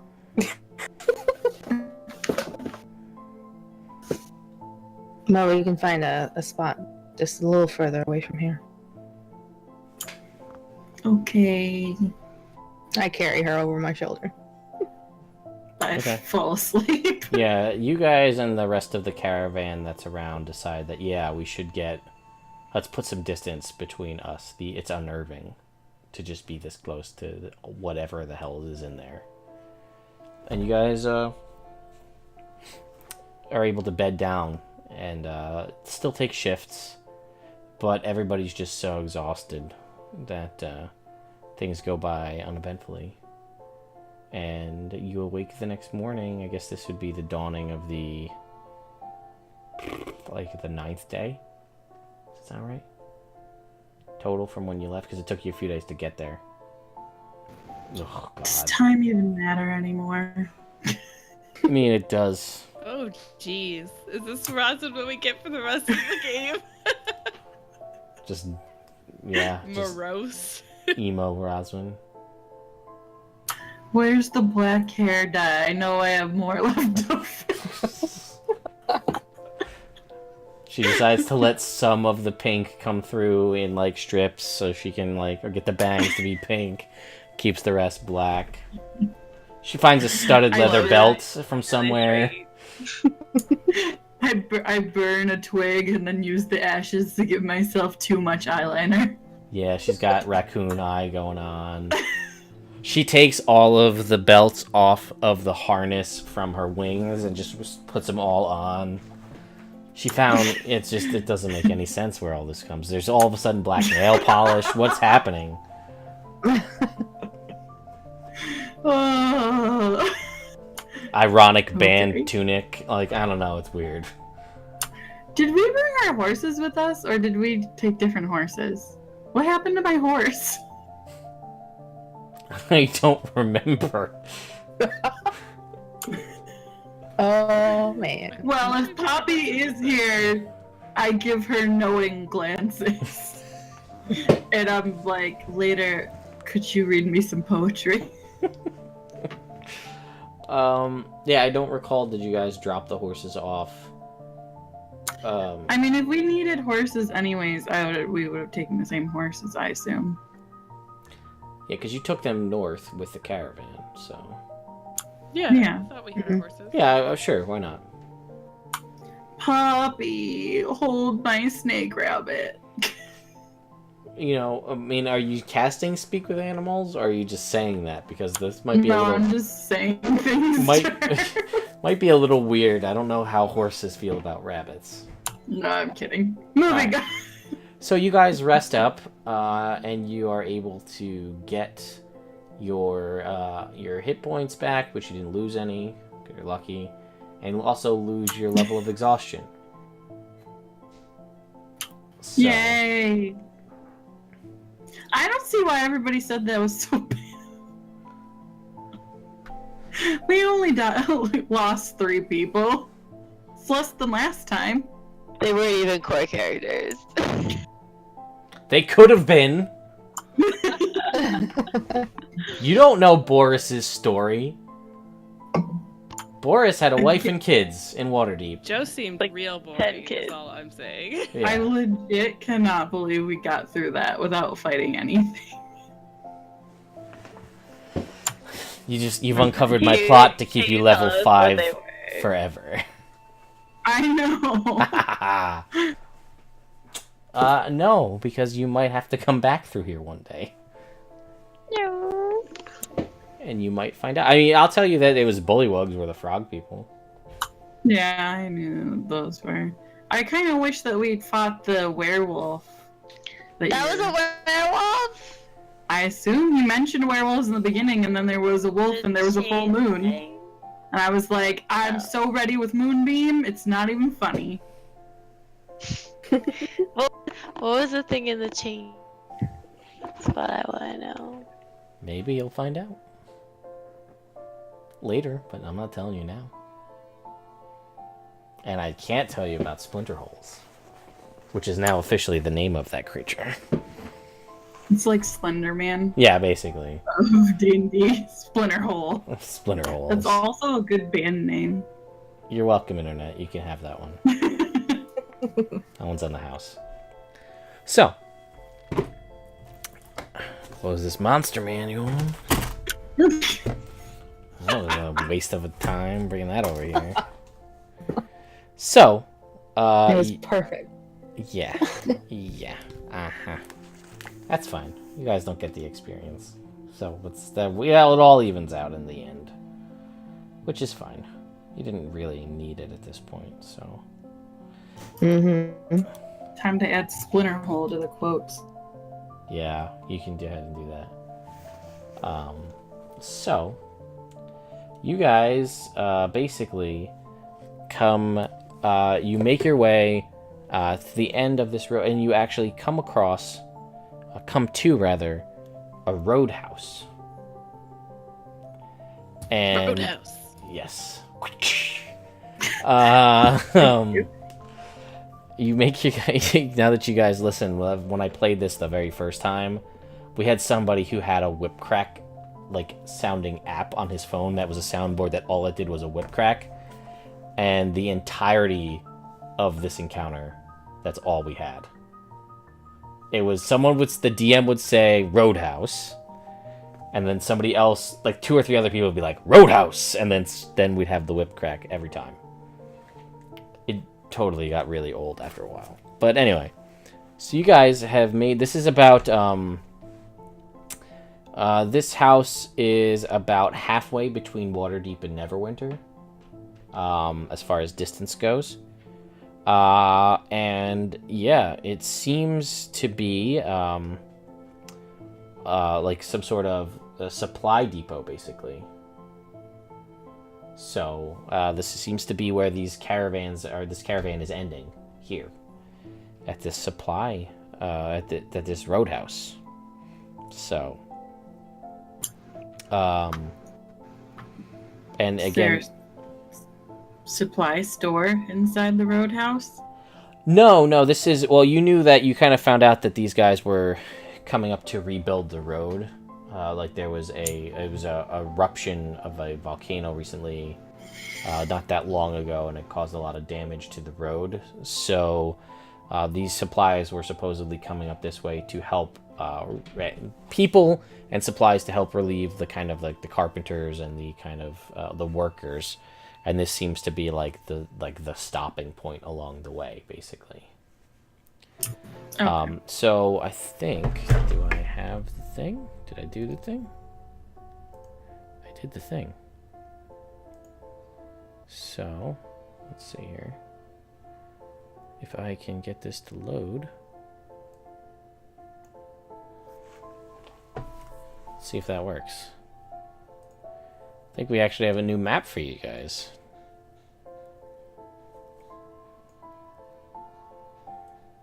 So look at that. Finally don't have to look at those freaking horse and wagons forever now. Yay! So This has been the same map for like months. yep. So anyway, this is the Karnath Roadhouse, as the map clearly tells you. And you guys can come inside, and everybody's, you know, kind of getting settled in and checking out what's going on. There are stables to kind of, you know, obviously to put up all your horses, which you can clearly easily do, which is fine. There are stable boys to take care of the animals. And yeah, I mean, basically, and there's like there's a kitchen, and you know, places you can get stuff to eat. And yeah, you guys can kind of bed down here and get a much needed relaxation in a bed, and actually get a kind of home cooked meal situation. And I feel like this is probably a decent place to stop it, since we have a hard out at 11:30 here. I do. So I feel like that's not too bad. Yeah. I am so disappointed. I'm sorry.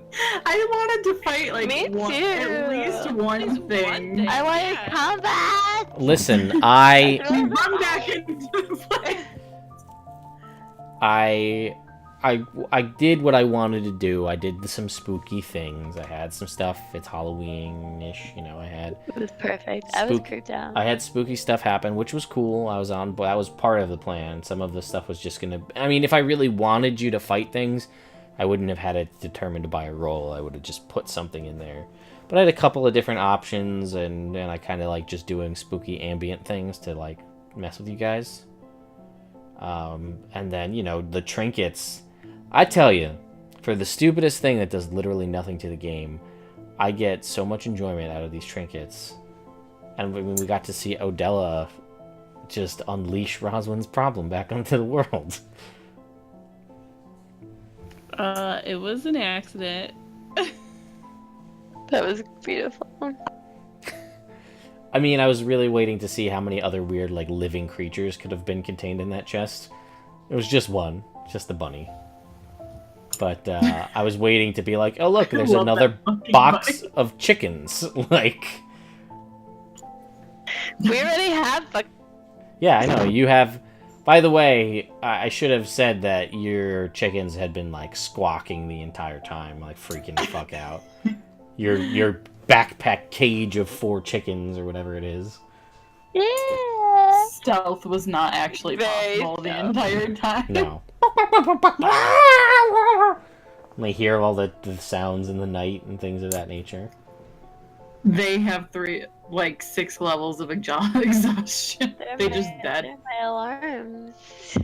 Yeah, they are all chickens. None of them are roosters, so you do get eggs eventually. Eggs! To follow up, Benzyme, do your donation. Like I said, I'm going to continue that for the 30-day month, basically, so that'll go through November. Unfortunately, no combat was rolled, so there was no wonkiness for crit hit, crit miss cards. But that goes for all the streams this month. So I punch Odella for ruining my life. go ahead and make a roll. If it's a critical hit or a critical fail, I'll have to run over and get a card. Just roll a d20. Damn it. Plus your strength modifier. So 16. Plus your proficiency bonus. You're proficient with unarmed strikes. Am I? Yeah, everybody is. Oh, okay. Well, 19. All right, Odella, you're getting punched in the face for a 19 right now by Rosalind. I punch her back. Do you take the hit, though? Does that hit you? Yeah, it definitely hits me. Okay.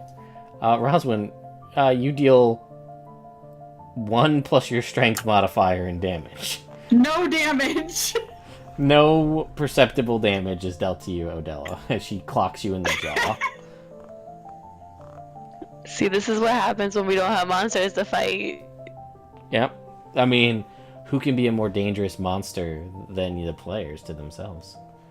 So it is your plus your strength plus your proficiency bonus, Odella. Which I don't think hits her anyway. but- 12. Does that No. miss? Yeah. Dodged. Yep. Imagine that fight right now. Dink. Misses completely. The only way Roswin could do damage is if she crits. She could do 2 damage plus her strength modifier, which is -1, so 1 damage. Well, let's see what I would have gotten on that crit table. Alright, let me grab a card. Hang on. They're over here.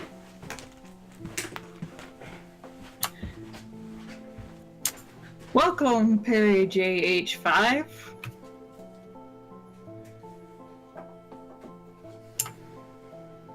You just came to the most uneventful, spoopy time ever. Alright, so. Let's see.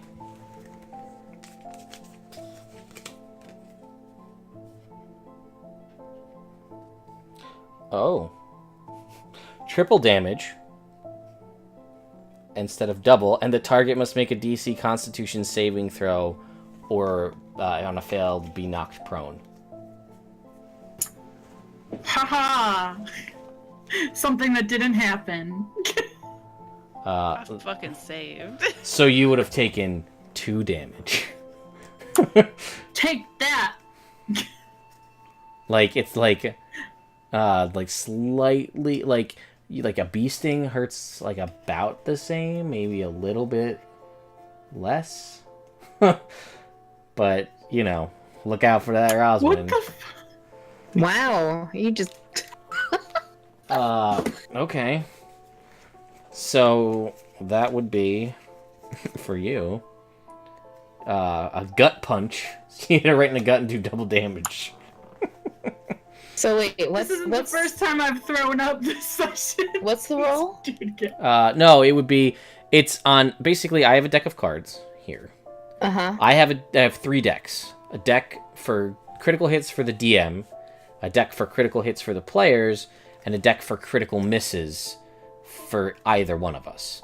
So if you were to roll a 20, so it's only on attack rolls, so a 20 on an attack roll, I draw a card for you if you roll a 20. And it has, each card has slashing, piercing, bludgeoning, or magic. So if you were using a greatsword on that same card that Odella just pulled, it would do double damage, so like a regular crit would do. But the target would have to make a Constitution saving throw, or it couldn't take reactions until the end of the next turn. If Odella had done that with a magic, it would have been, rather than double damage, it would have been maximum damage. And the target has disadvantage on your saving throws against your spells for 1d4 turns. Wow. So basically, they scale up. Like, when you hit a certain level threshold, when you hit 5, like, this deck is about, like, this big when you're level 1 to 4, and then it goes to, like, this big when you're level 5 to 9, and then it gets added, and then eventually, when you get to, like, 16 plus, it's a full deck of 52 cards. So you could pull a card that's for level 1 to 4, or a card that's for, like, 17 plus, and it's, like, quadruple damage, and they make a save or they die! Like, that kind of a thing. That's nuts, man. I'm scared. Well, originally I had done it with my players as a table that they would roll percentiles on critical hits. But we decided that the DM didn't get it. And then we decided, because there's like, the cards that I get as a DM are different than yours. Mine are usually more fun, like they fuck with you more. Like, you get shot with an arrow and it pins your arrow to your side, and you can't use that arm until you take like an action to make a strength check to pull the arrow out. I'd be pinned forever. That happened to Jake's character on Tuesday, who was a ranger, and he was pinned for 4 rounds. It was a DC 10 strength check, and he just couldn't pull the arrow out. And he uses a bow, so he couldn't attack for like 3 turns. Oh my god. And he had like awful. control of an NPC, and the NPC used his turns, and then his NPC's action surge to try and pull it out and still couldn't get it. Okay, but I gotta go, so I don't mean to. I Yeah. don't mean to like. Goodbye. Adios. I'll see you tomorrow. See you guys. I'll see Well- you. I will see you Saturday, Yeah. and you guys will And- see her Saturday. If anybody on the stream wants to make a donation to pick what character Oh, I think I my have. character is gonna be. Let me go ahead and put out the extra life. I think that should work. So, I think the first one will take you to the extra life page, or maybe the second one does. I think the second one takes you to the extra life page, where you can click scroll down and see Laura's page, and then click to go there and donate to choose what her character is going to be. Lizzie's falling asleep. Oh, yep. I got.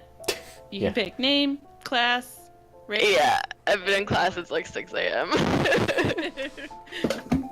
So, hey guys, Okay, see you guys. see ya. Adios.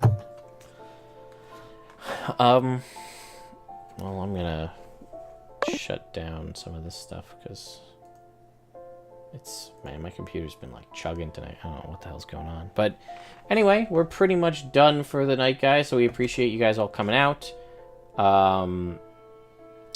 Yeah, we'll see most, or at least a handful of these folks will be here on Saturday for the 24-hour stream.